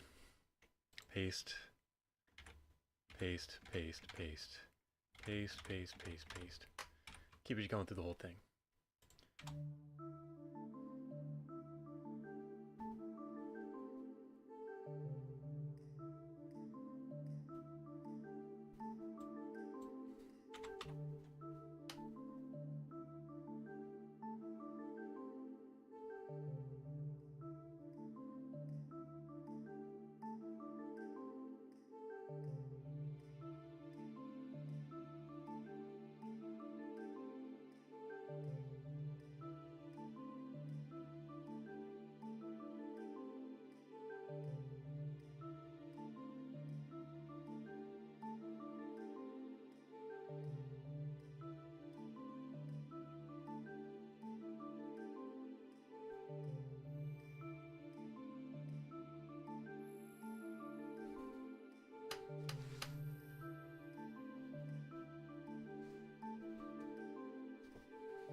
Gonna duplicate this, I guess.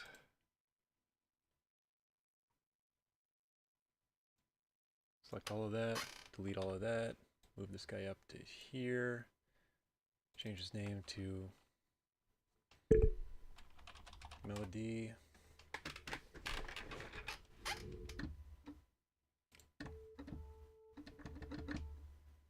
That's what that noid is. We'll change that to,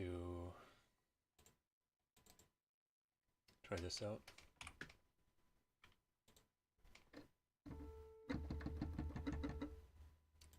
Turn the volume up a little.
Okay, copy everything. We're gonna Control C. We're gonna start right here. Control V. That's everything. Now we got a full loop of.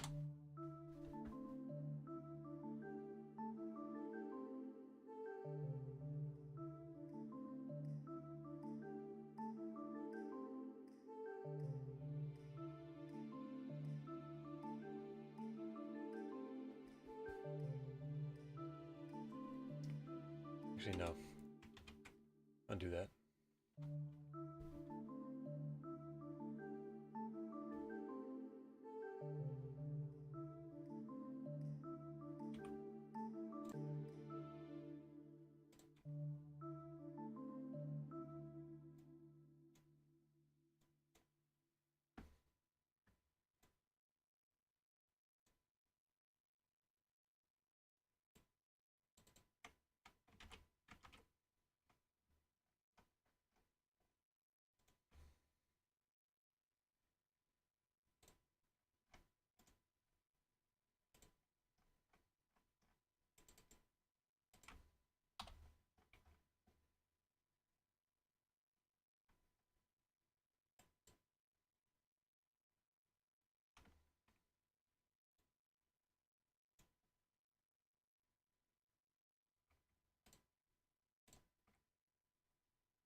This gives a little more time to breathe.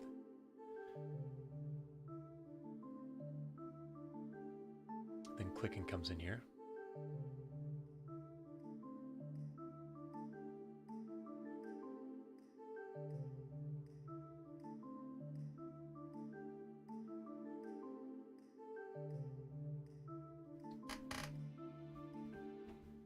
Okay, so both of those need to be back a hair. There we go.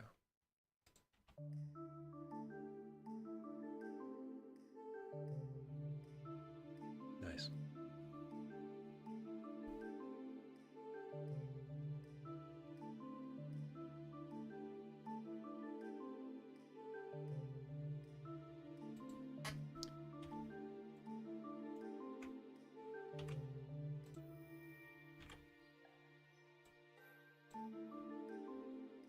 Okay. We should be where we're at now.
Delete that, delete that, duplicate that, change this to arpy, because I want something that arpeggiates here. Delete that track because I don't need it. Now we change the effect from, it's on glassy, which is, that makes sense.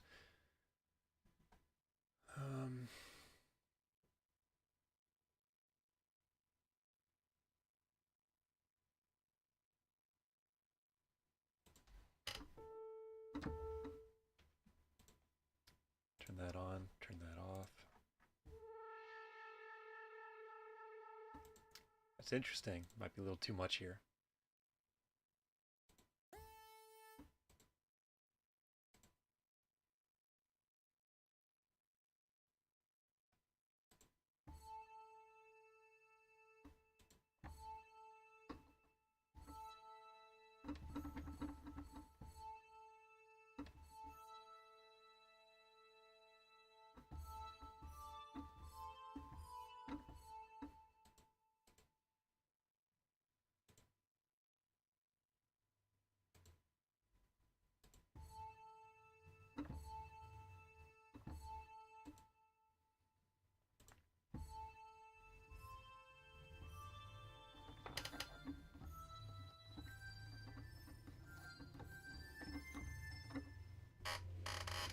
Okay.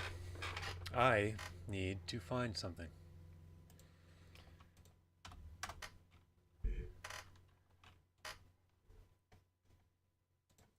What I'm looking for is expand to how to use. I've used the instruments. I haven't used the actual, the additional stuff. I'm gonna watch Producer Dan's video here. Well, hello and welcome to Producer Dan. Thanks for Real quick, I do need to change one thing, which is I'm just gonna remove our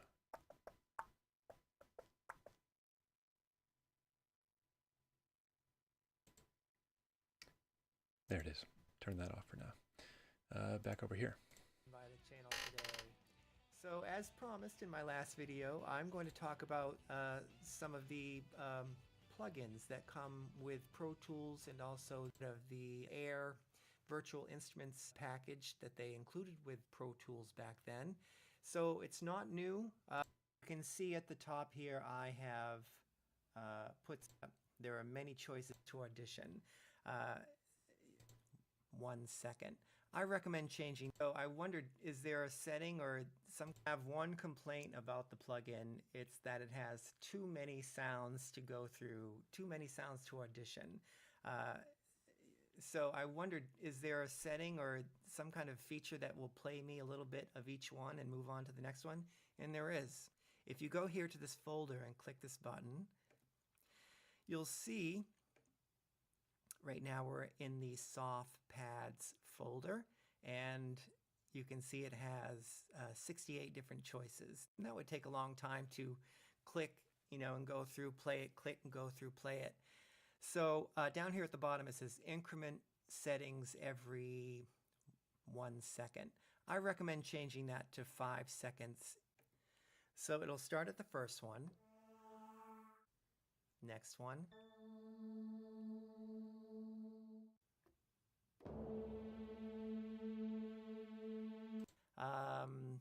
right now you can see the brass is turned off. This is the on and off button. Here's what it sounds like by itself. And if I turn on the digital brass,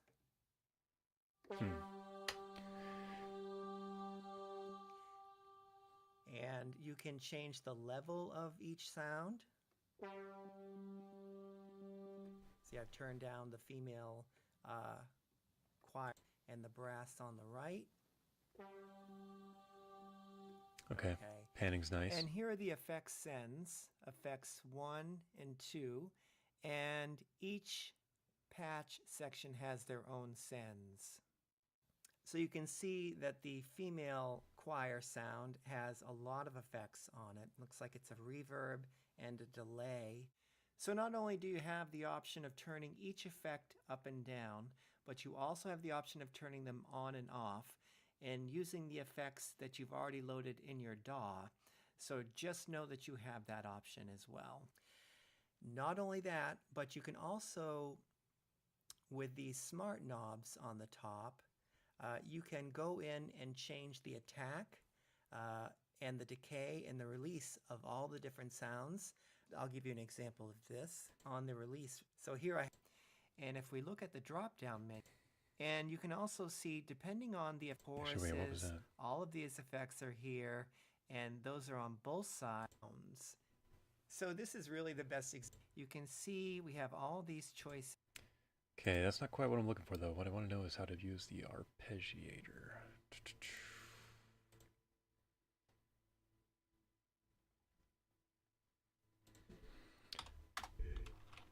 Expand to arpeggiator.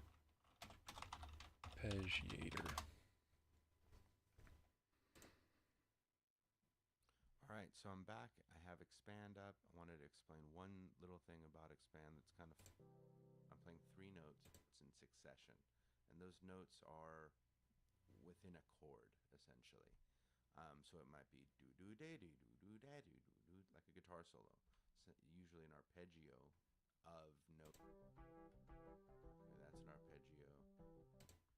And what you have is the mode, which is, you'll see in a second, the kind of order, or thematic order of your arpeggio notes, and then the rate in beat references. So whole notes have. So I had, triggered by the if I choose 30 seconds, that's kind of weird with that volume. Okay, so arpeggiator, up 3, 16th.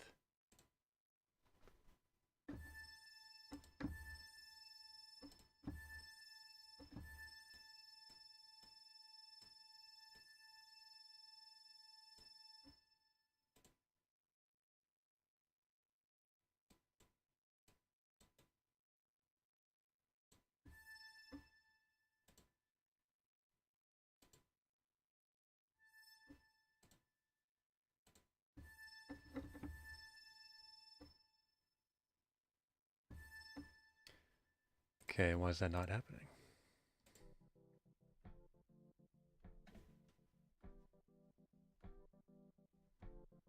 All right, so those are all those. Okay, so I had mentioned earlier, if I just play. Is there a power button over here? Is that what I'm missing?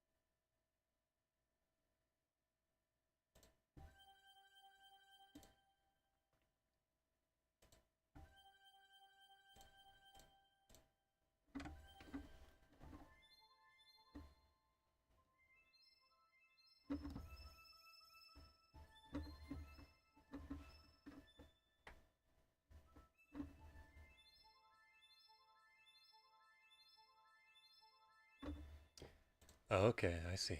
So random would be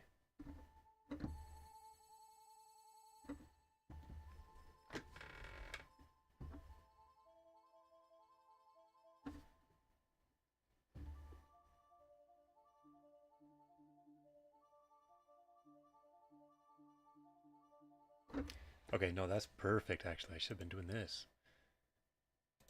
Let's go eighth notes.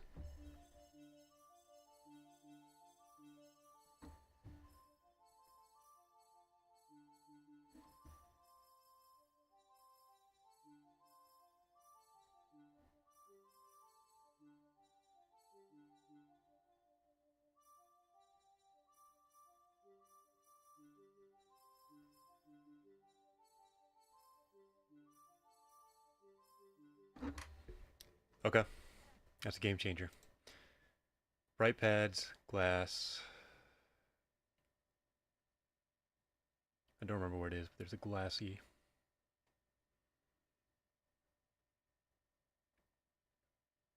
Where is G?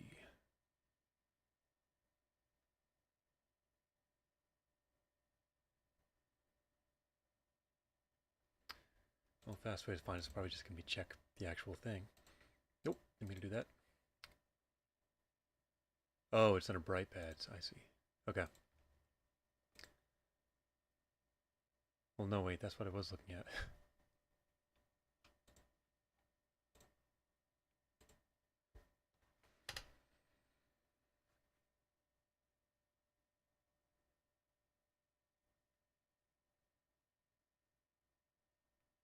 Okay. We're on glass pad, glassy.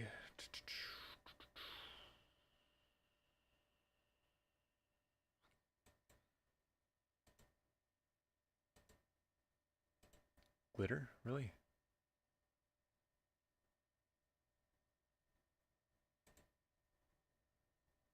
Why is it saying that?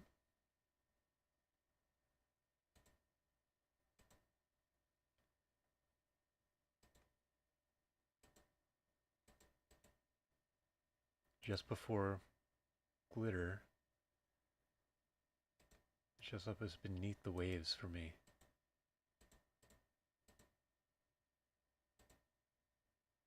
Okay, glitter. Nope. Glitter pad.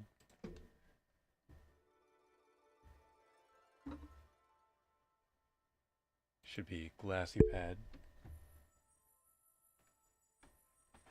Okay.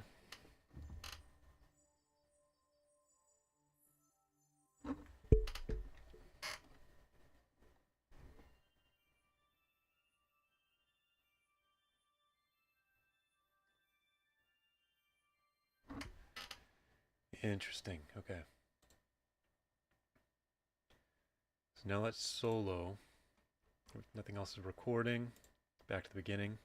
And we'll just go.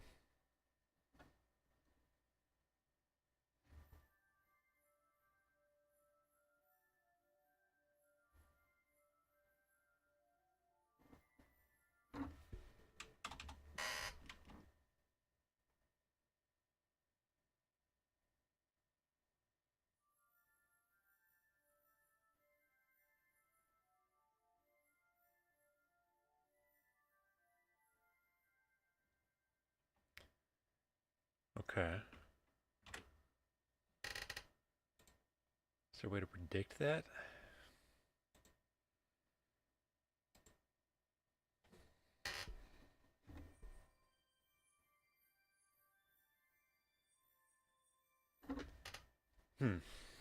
Okay.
Hmm.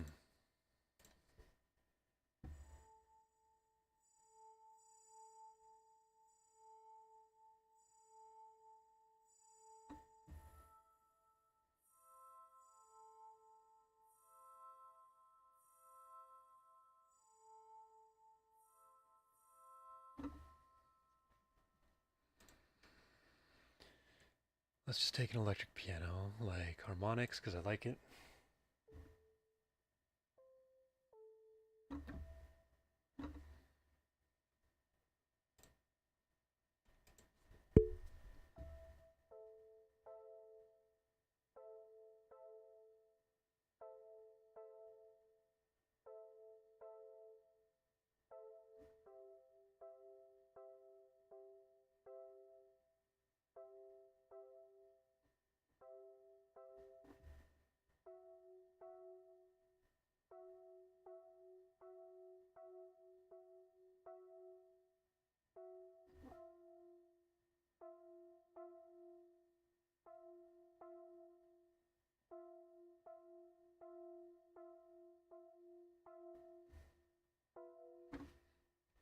Hmm.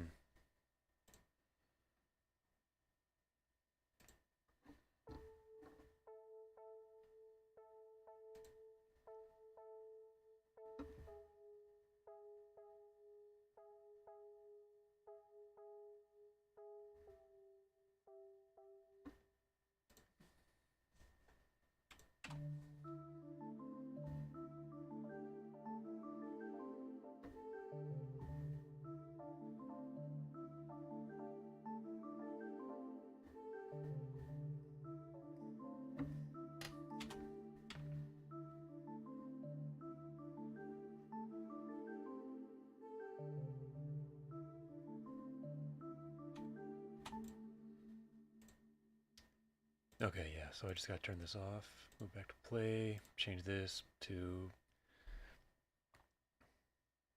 I want something...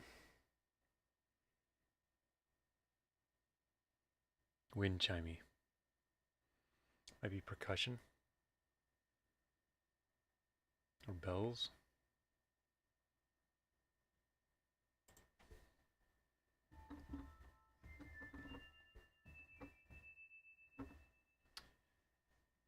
Then we got modulation on there.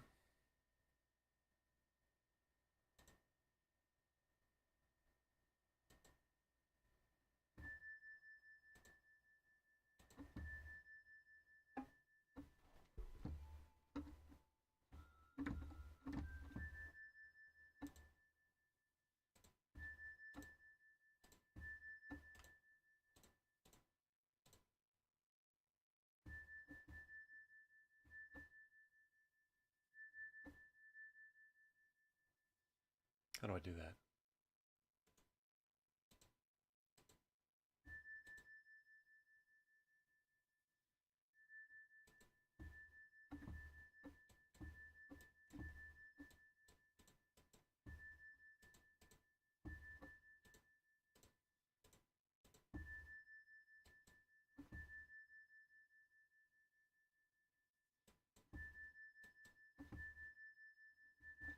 Hmm. That's not doing anything. Oh well.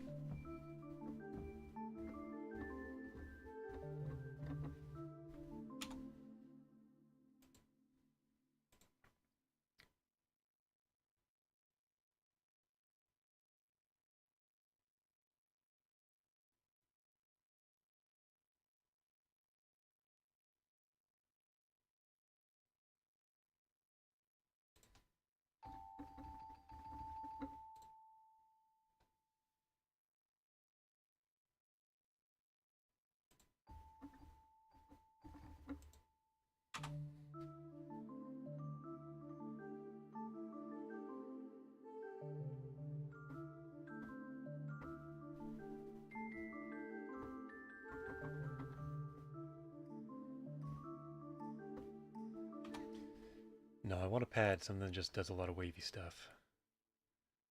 Action pads, probably.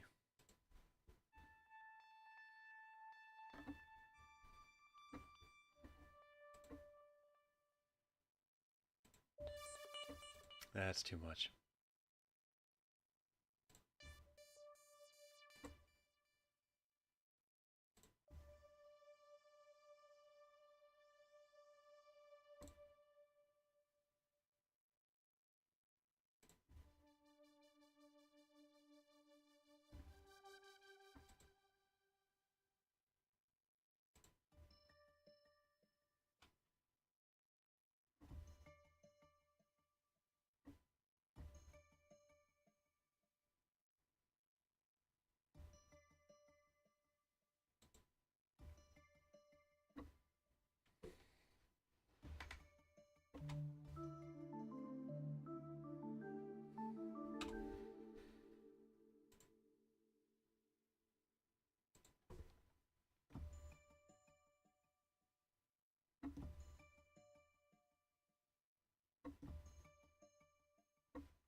Okay.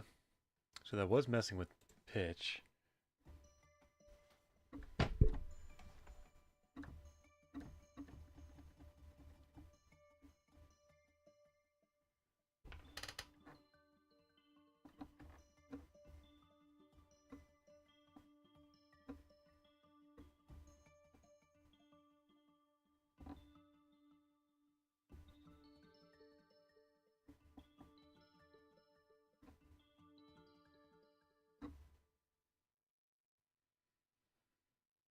Hmm.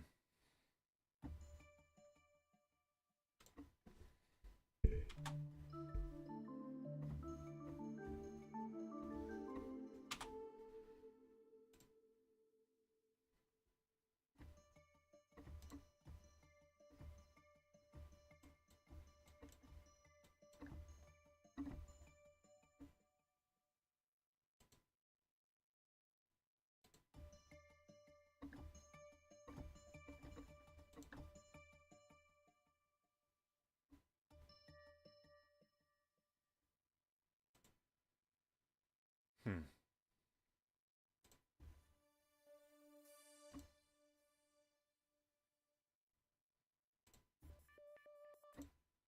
Ah, that's crazy.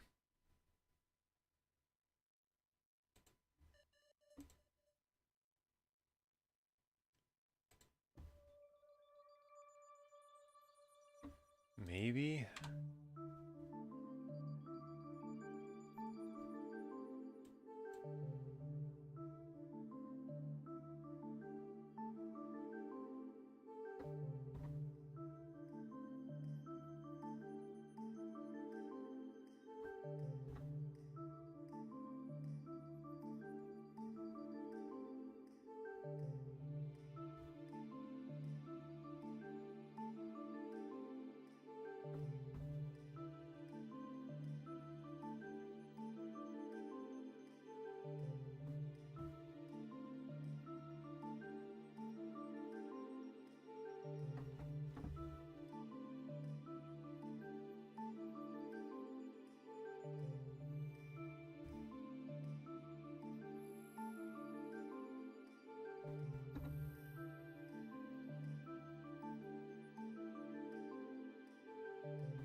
Okay. We're getting somewhere.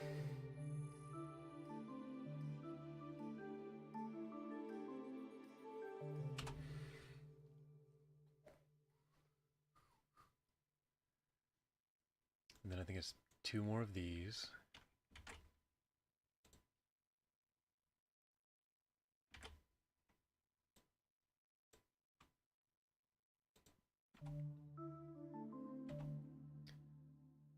But we keep...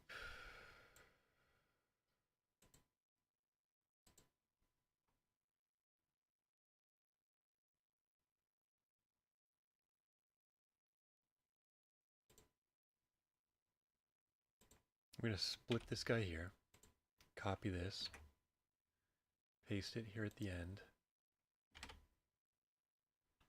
and then remove the tail end here of this so that it fits right in there.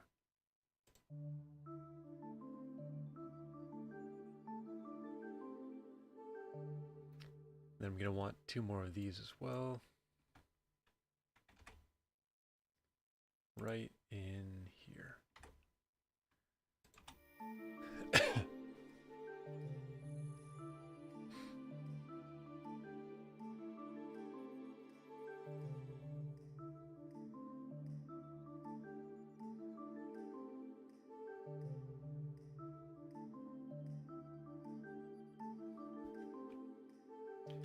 And then we go into something new.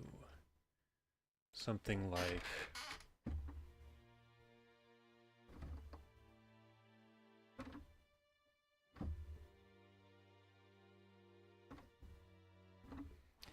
okay, not that. We'll make a copy of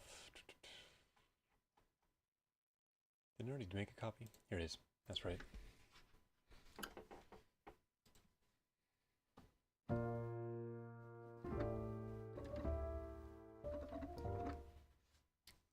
Something else recording? Or is that just how it sounds right now? Let me check peaking on that.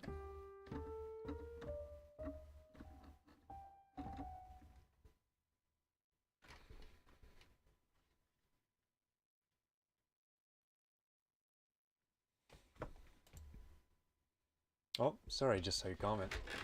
I am way behind on all this. I appreciate it. Yeah, music's going. Weird stuff, but it's moving. I think it's about time to take a break from this, though, and pivot into some drawing, probably. Got a lot of things to draw. Probably best to get on that. Okay, so I'm going to save this for now. I am going to switch back over to my other screen.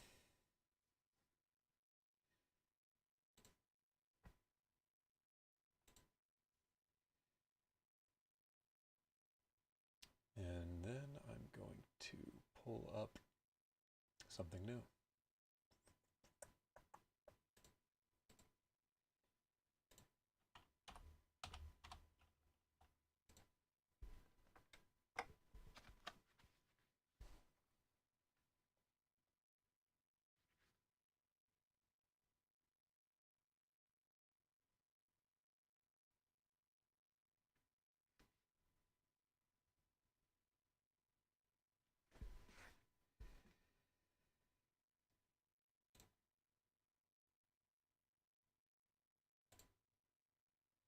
Okay.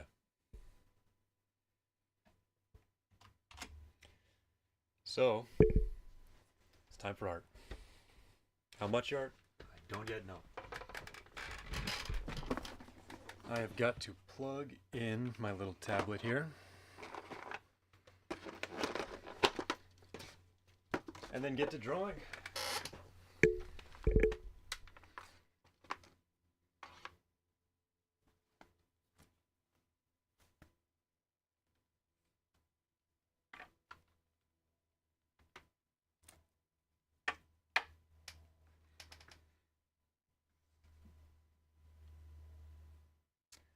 Actually, one more moment. That should pivot back to there. I can get this. Some music going again.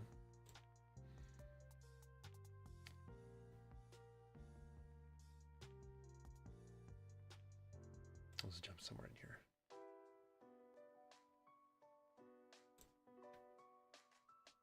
Okay.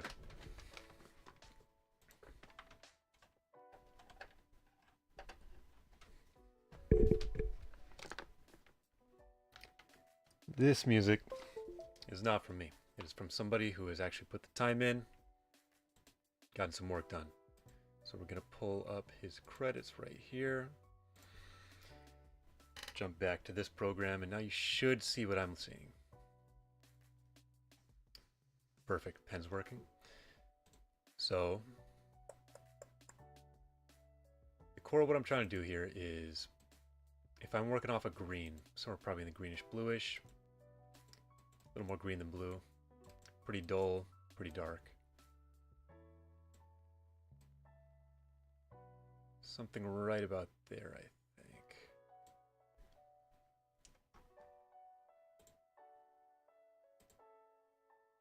Gonna unlock this layer, max out the size.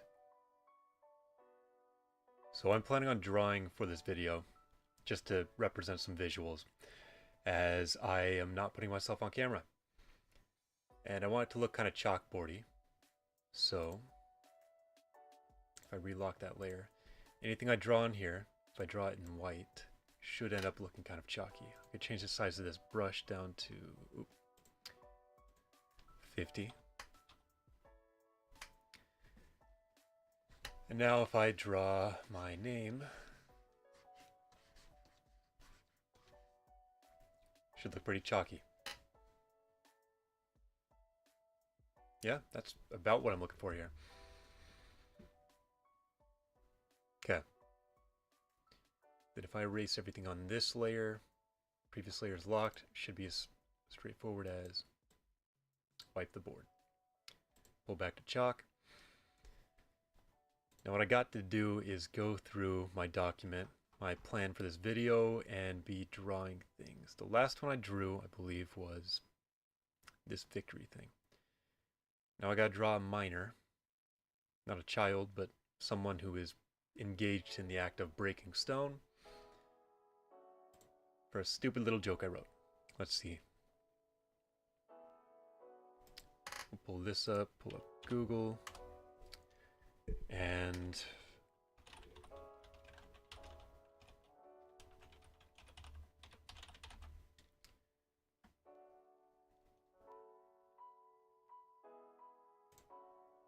again, I'm no artist. I'm looking for inspiration here. Pickaxe, that's easy.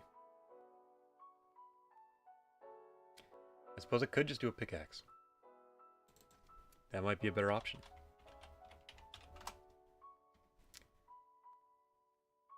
Yeah, easy. Okay. Then here we go.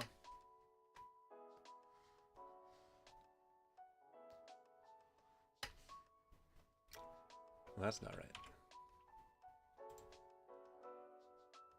Okay.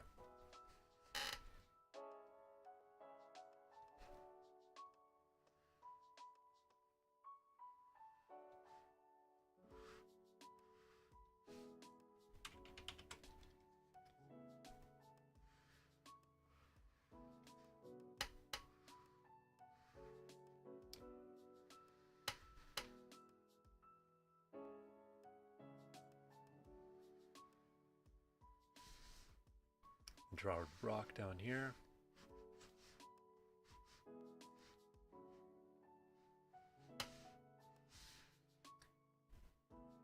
Perfect, there's my image. Here's the thing though, since I'm doing this on a chalkboard, I'm saving these images as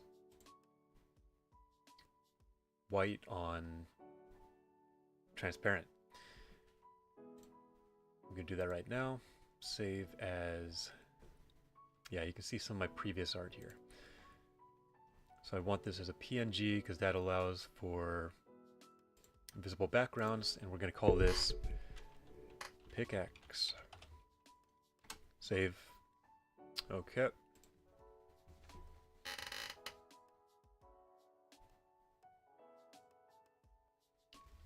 And then let myself see again, erase all of this, back to my chalk, and then on to the next.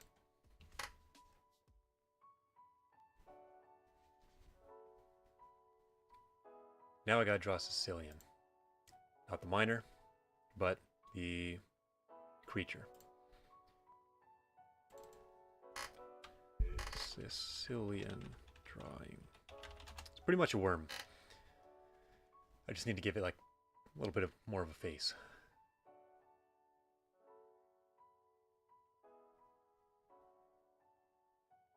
Okay, here we go.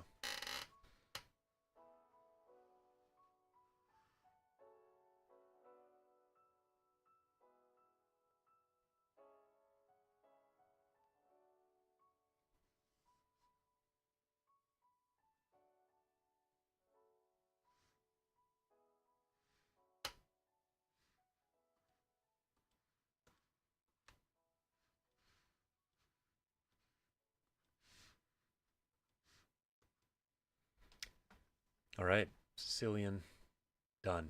Not great. That's about the level of quality you can expect from me right now on this whole art thing.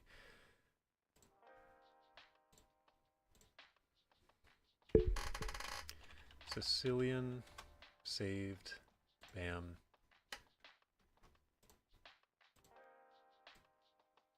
On to the next.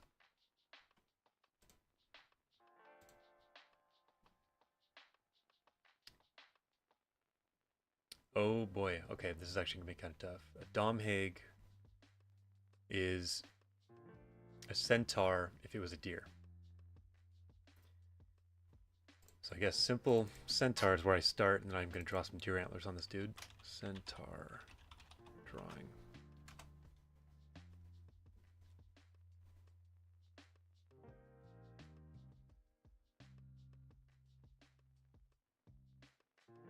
That's about the degree of quality I can hope for. Okay. So we'll start with horse legs, as one does. One leg, good start. Second leg, coming out over this way.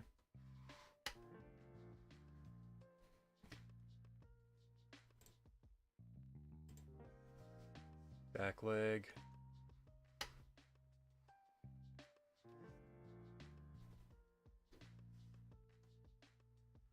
It's going like that. This guy's up into here, covered by torso. I think I've drawn this too large. Okay, from the top, a little smaller this time.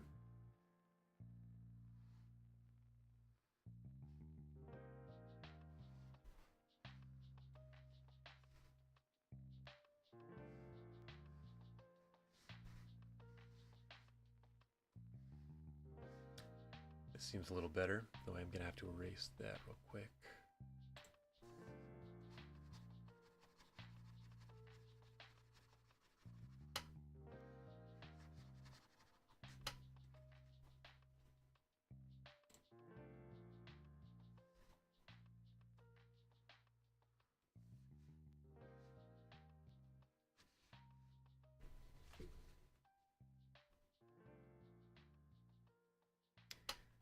Okay.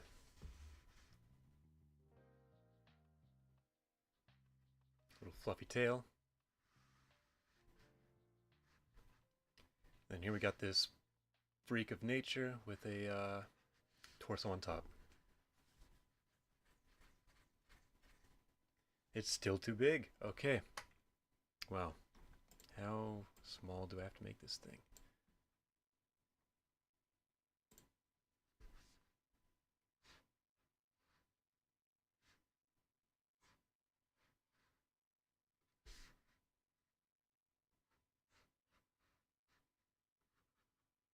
Little tail.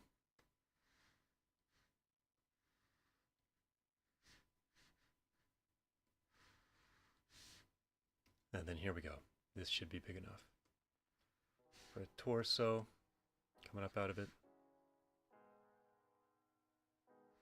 A couple arms.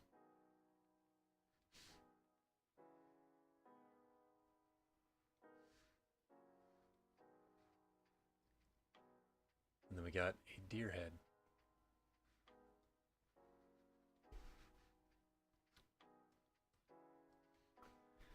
I'm gonna make him ripped, because why not? And how would I draw a deer head? Probably something like this.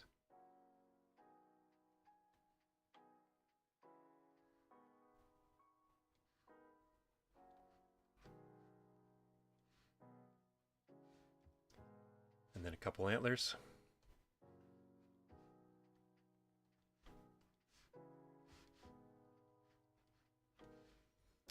And this guy has to have a lute. Oh man, I really kind of screwed myself here.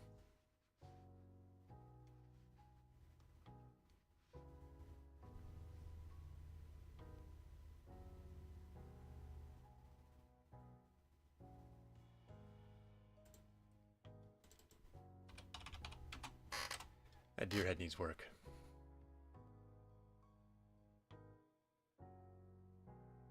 Okay, let's try that instead. We're gonna go for a more head-on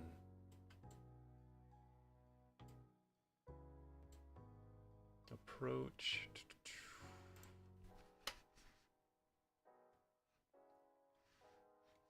Neck, head. We're doing head on.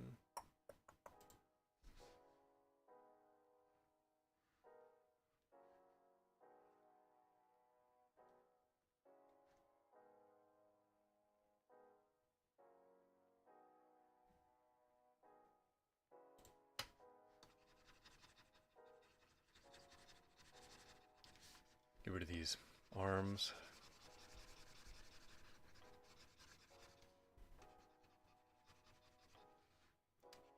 That extra neck.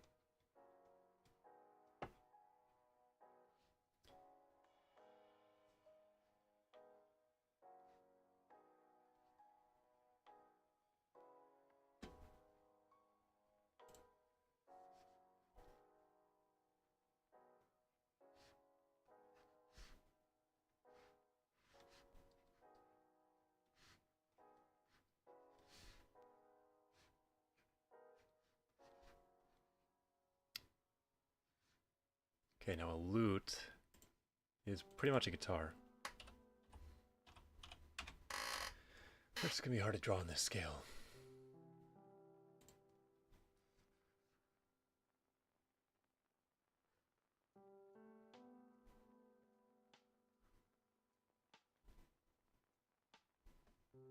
It's not horribly shaped. Problem's gonna be this whole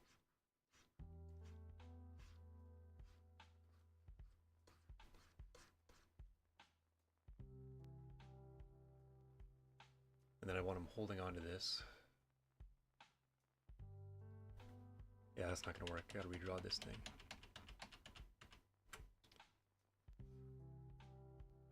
Realistically, most of the lute's gonna be here and out here.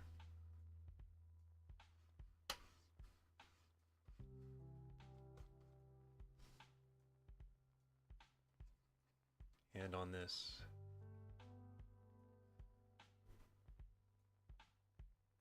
Human neck, which is kind of horrifying. Other arm holding on to it.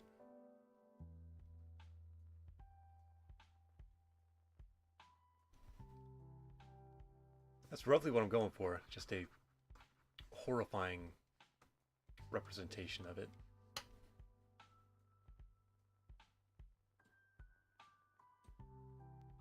Okay, I gotta remove this. Save as Dom Haig. That's a PNG. Save it, ship it, flip it.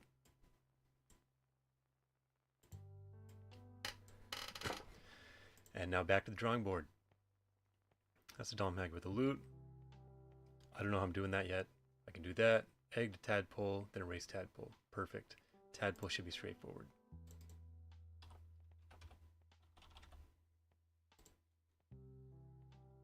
Yep, that's easy. Okay. So we're going to start with chalk.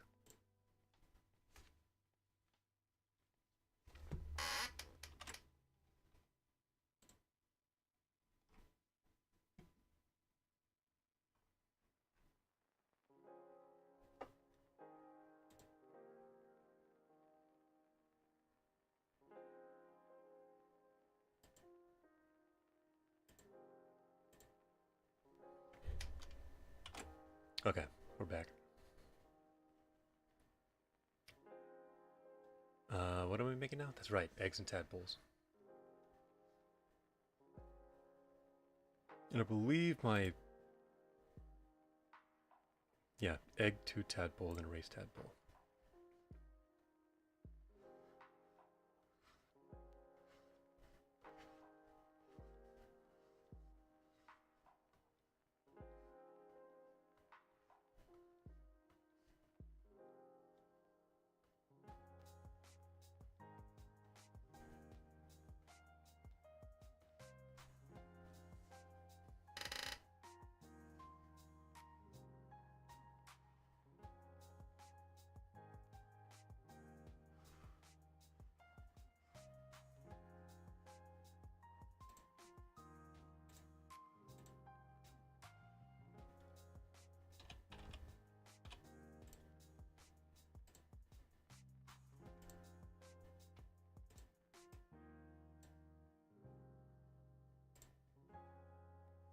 Now a tadpole is going to look like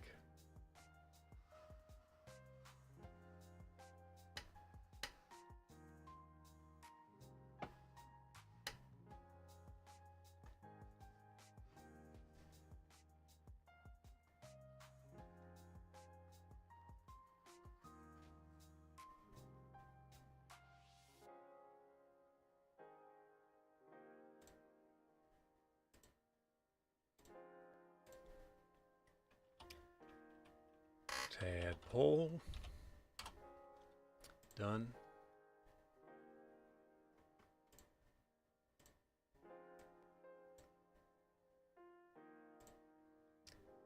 And then frogs.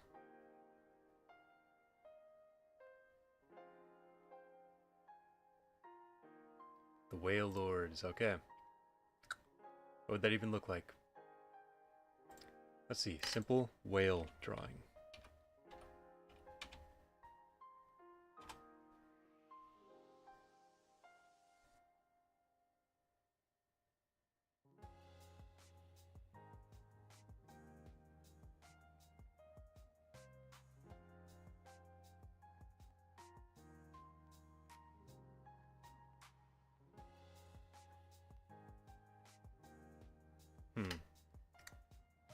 Okay.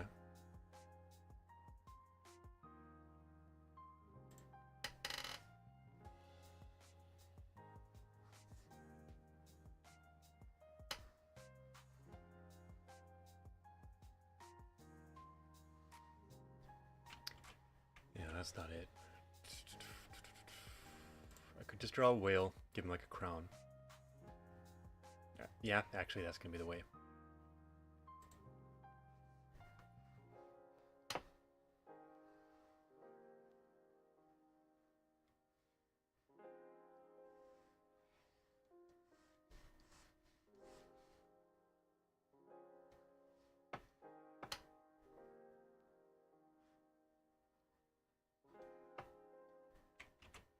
Where are the fins on a whale? Down below. Makes sense.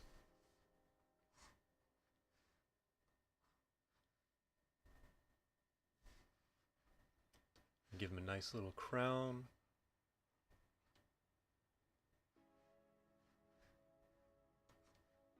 The royal scepter.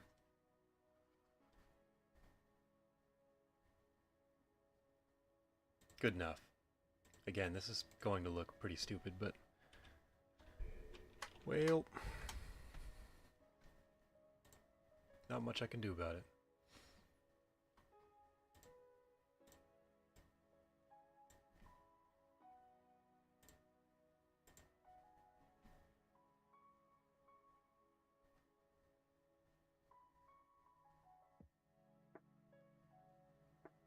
Well, I'm caught up now with my script, actually, it looks like. The only thing is...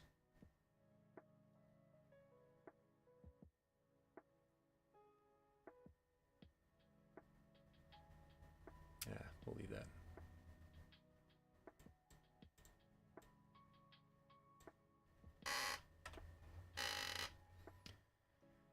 Okay. Curvedi. So I need to draw a bear that is fishing.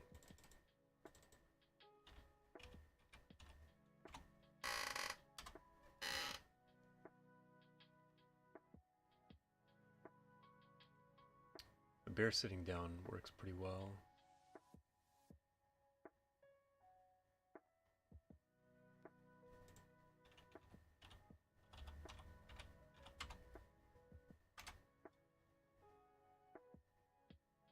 That's gonna be the one. Well, big legs, big head, big ears, 2 paws. All right.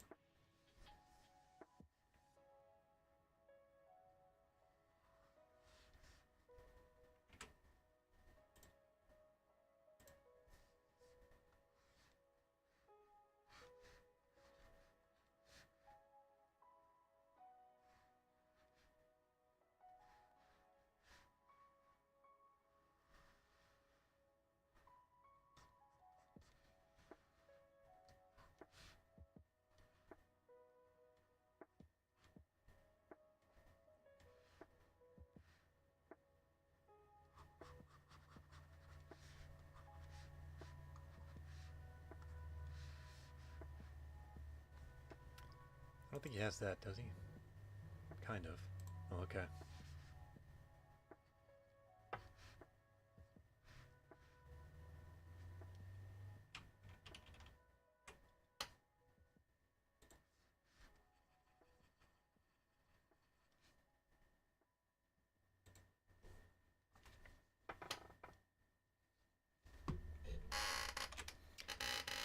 I really, really, really need a second monitor.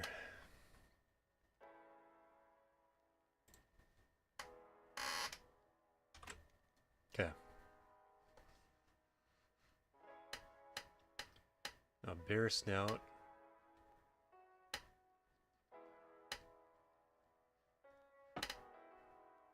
That might have to do for now, if I'm being honest.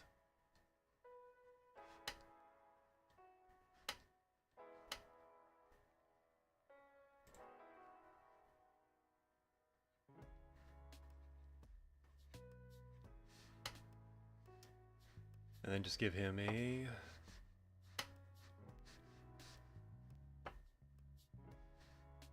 fishing rod.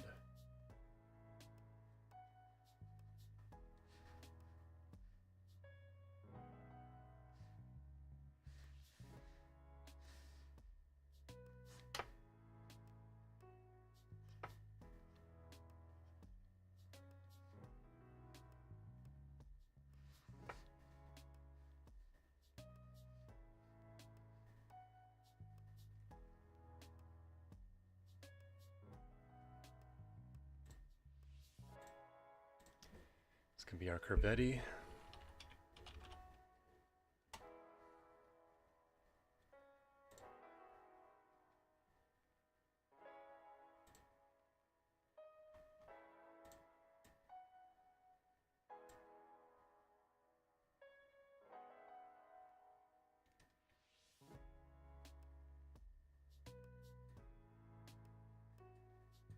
Okay.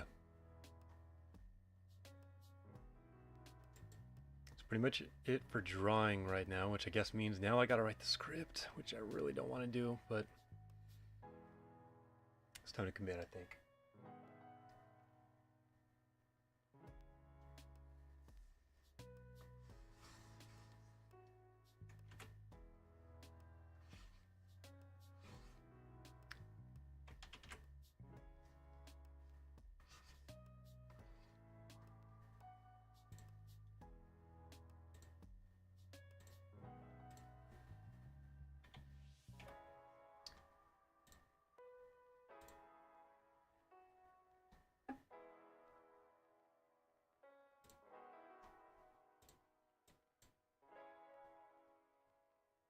Okay.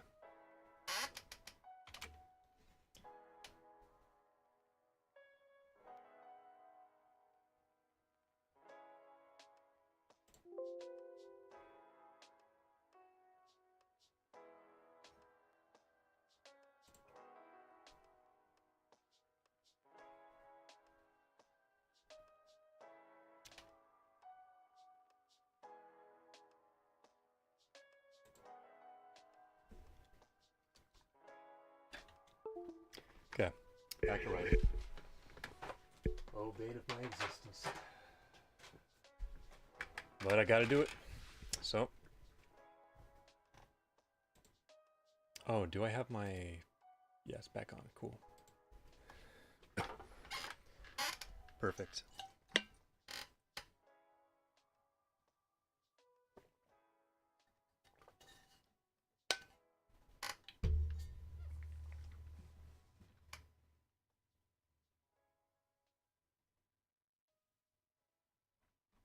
I guess if I don't want to do writing on this, I can at least...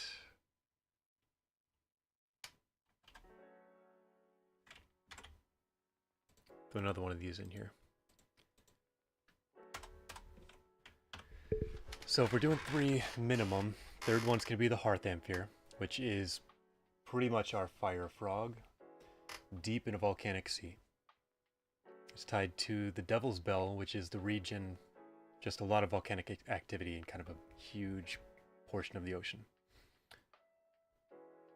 It is from the perspective of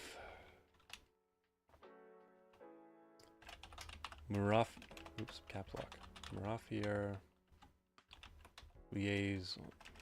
merchant, sent as envoy to broker trade deals with by the Daystar Coalition.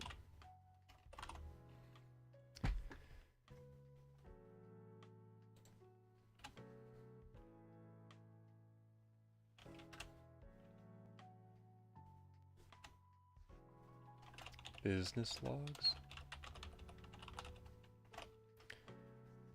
Okay, then bold, italics, and then after this we stop being bold and italics and we're back to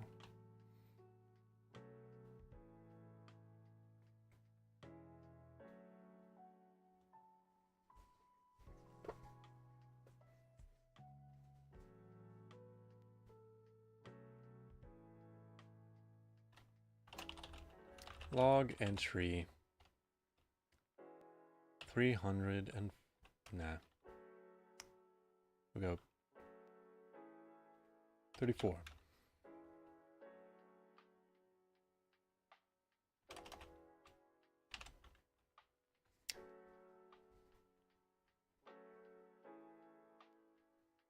Log entry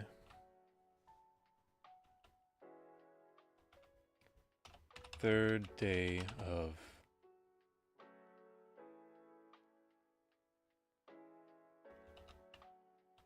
second equinox, year 243.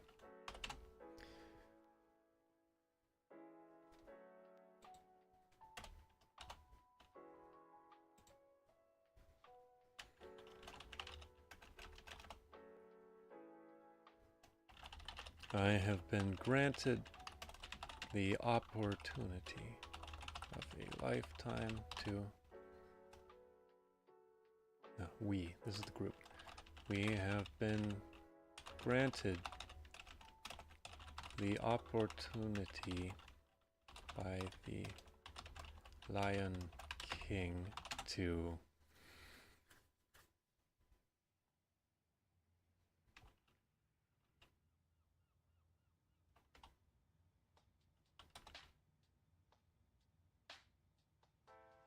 forge a trade agreement with the forces of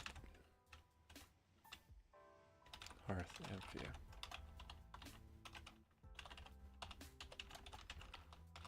We travel now towards the Devil's Bell.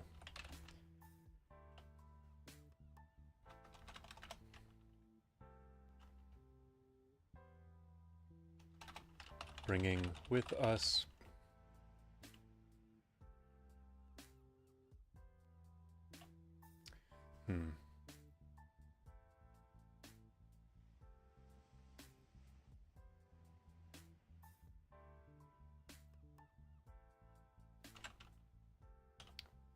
$46,820 crowns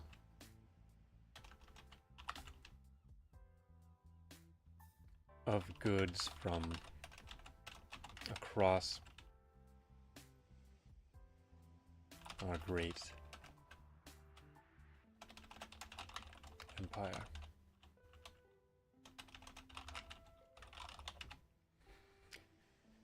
Okay.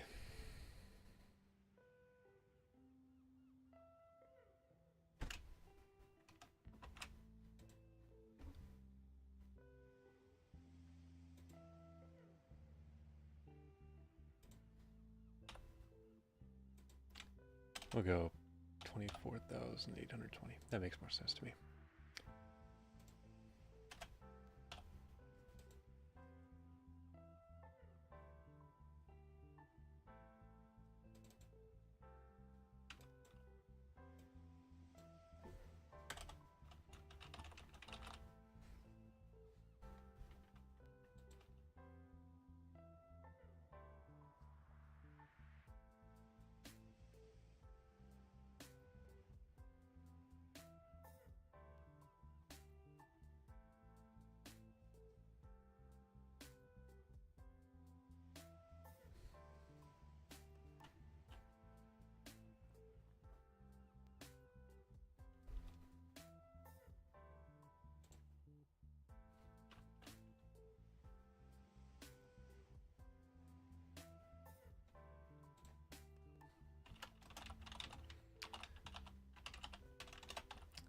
the original 30,000 crowns spent on wares.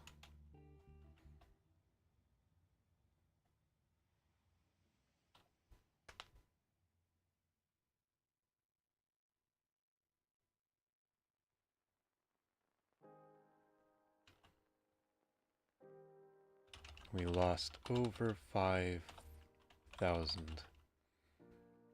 in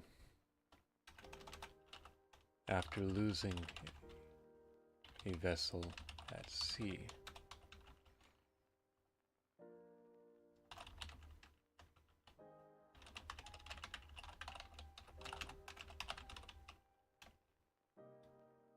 This was accounted for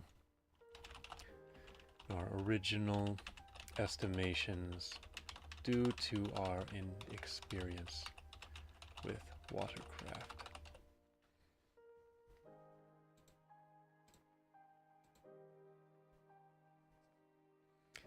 I'm gonna have to rewrite this a little, but that's roughly what we want here.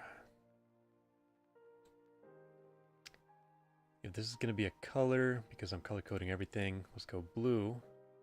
It's very bright, that'll work.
Our hosts are gracious, but there is a cultural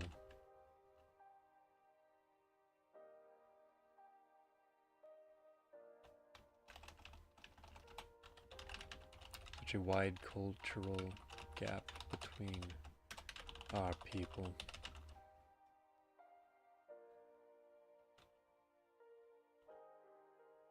It keeps everyone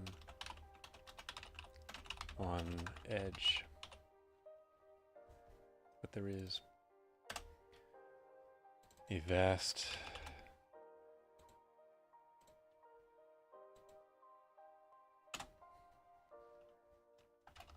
we have had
okay, I know that I've got a... Oh yeah, these are the names.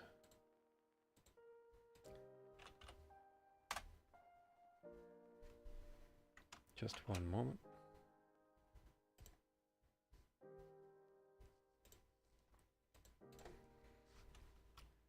I've got a document that is tied to the Marafier, who are our lion people.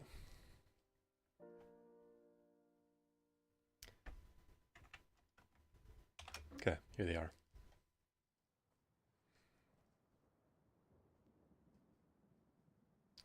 I'm trying to find what we have. Okay. Salt, spices.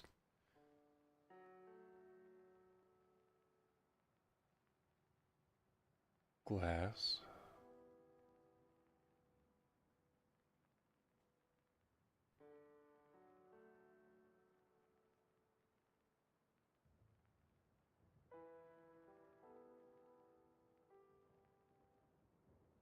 Okay. 200. I don't want to use pounds. I don't want to use stone. What is a good weight measurement that I can make for this setting?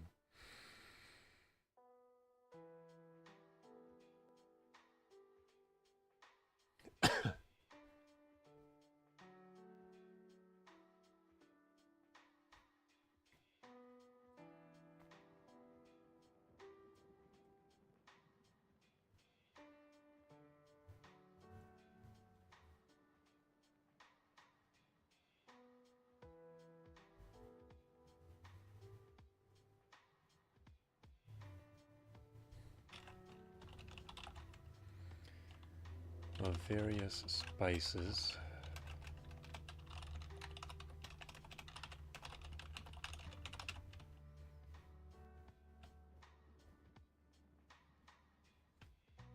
And 3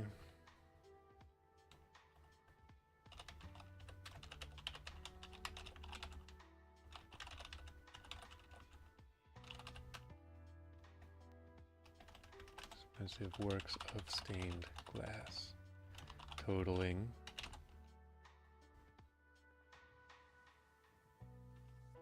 678 crowns.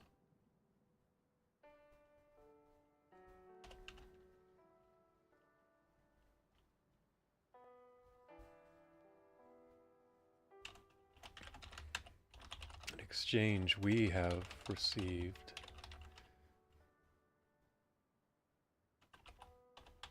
countless local treasures, of which must be appraised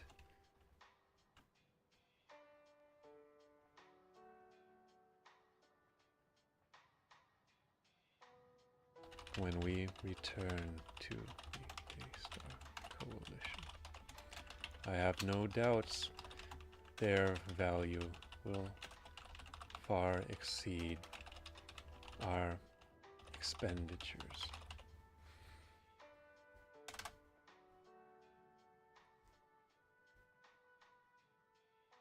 I am back live again, yeah? Yeah, I am. Cool.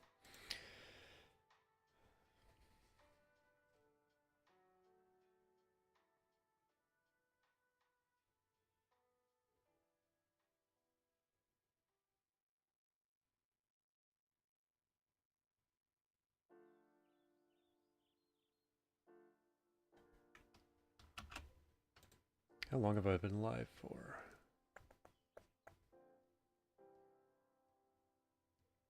3 hours? A little longer? Okay.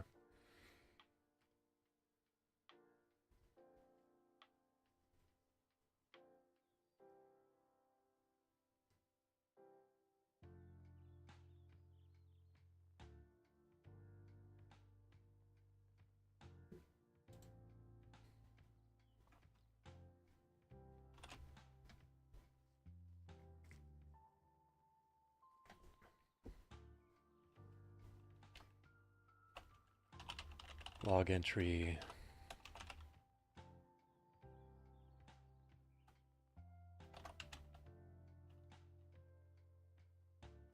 Twelfth day of second equinox,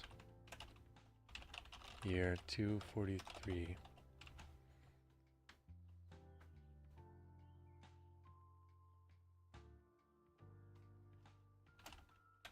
it is difficult to ascertain whether the hearth amphere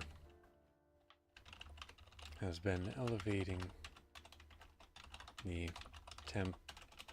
temperatures of the region to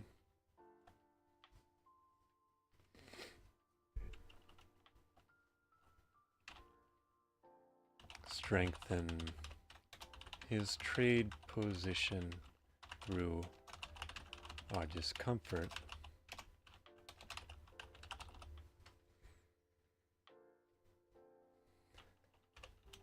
Or if it is always this.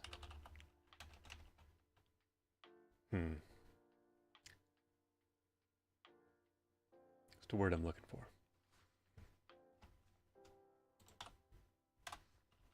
Hot synonym.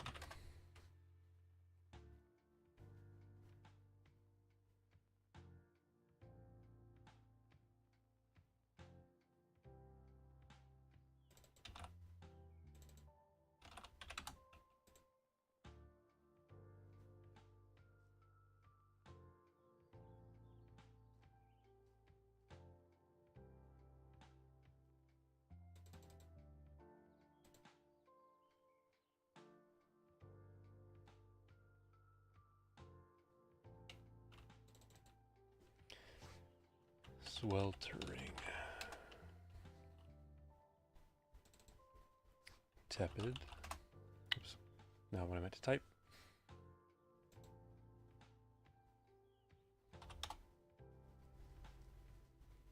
Okay, yeah, no, it's definitely not that. So sweltering is the word I'm going with.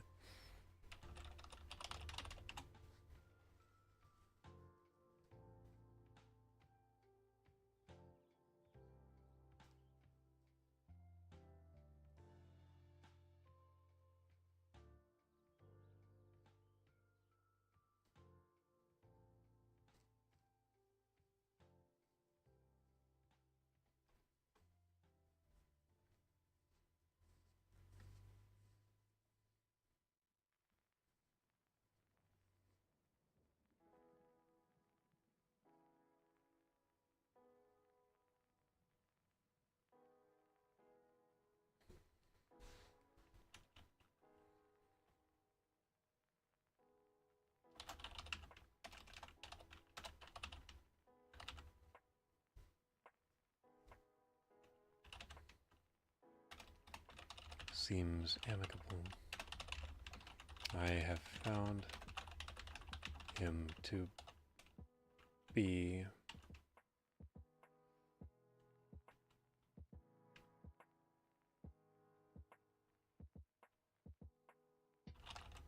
more perceptive than I had imagined.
It's difficult to ascertain whether the hearth amphere.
Joking synonym.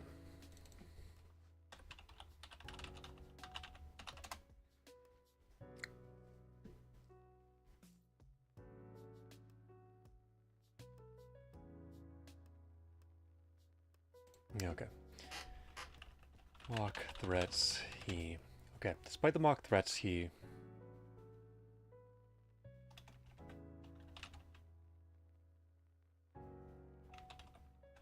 Wait. I feel...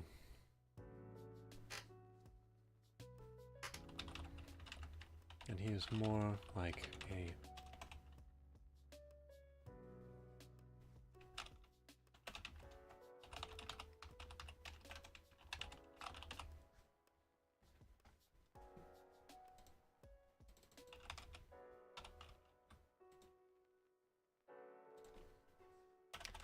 like a geriatric Marafier than any frog I ever met.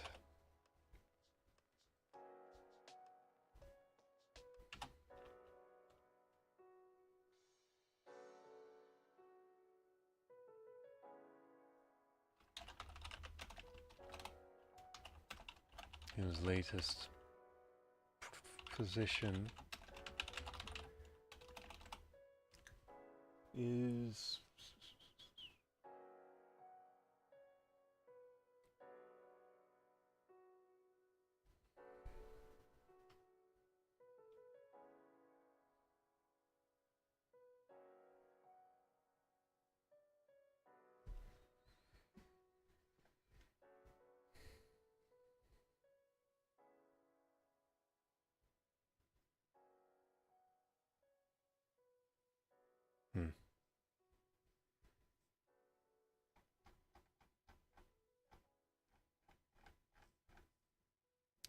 we're going to pause here. I think I'm going to end stream for now. I might come back later. Can't make any guarantees, but anybody watching, thanks for tuning in. Anybody not watching, well, guess you're not here.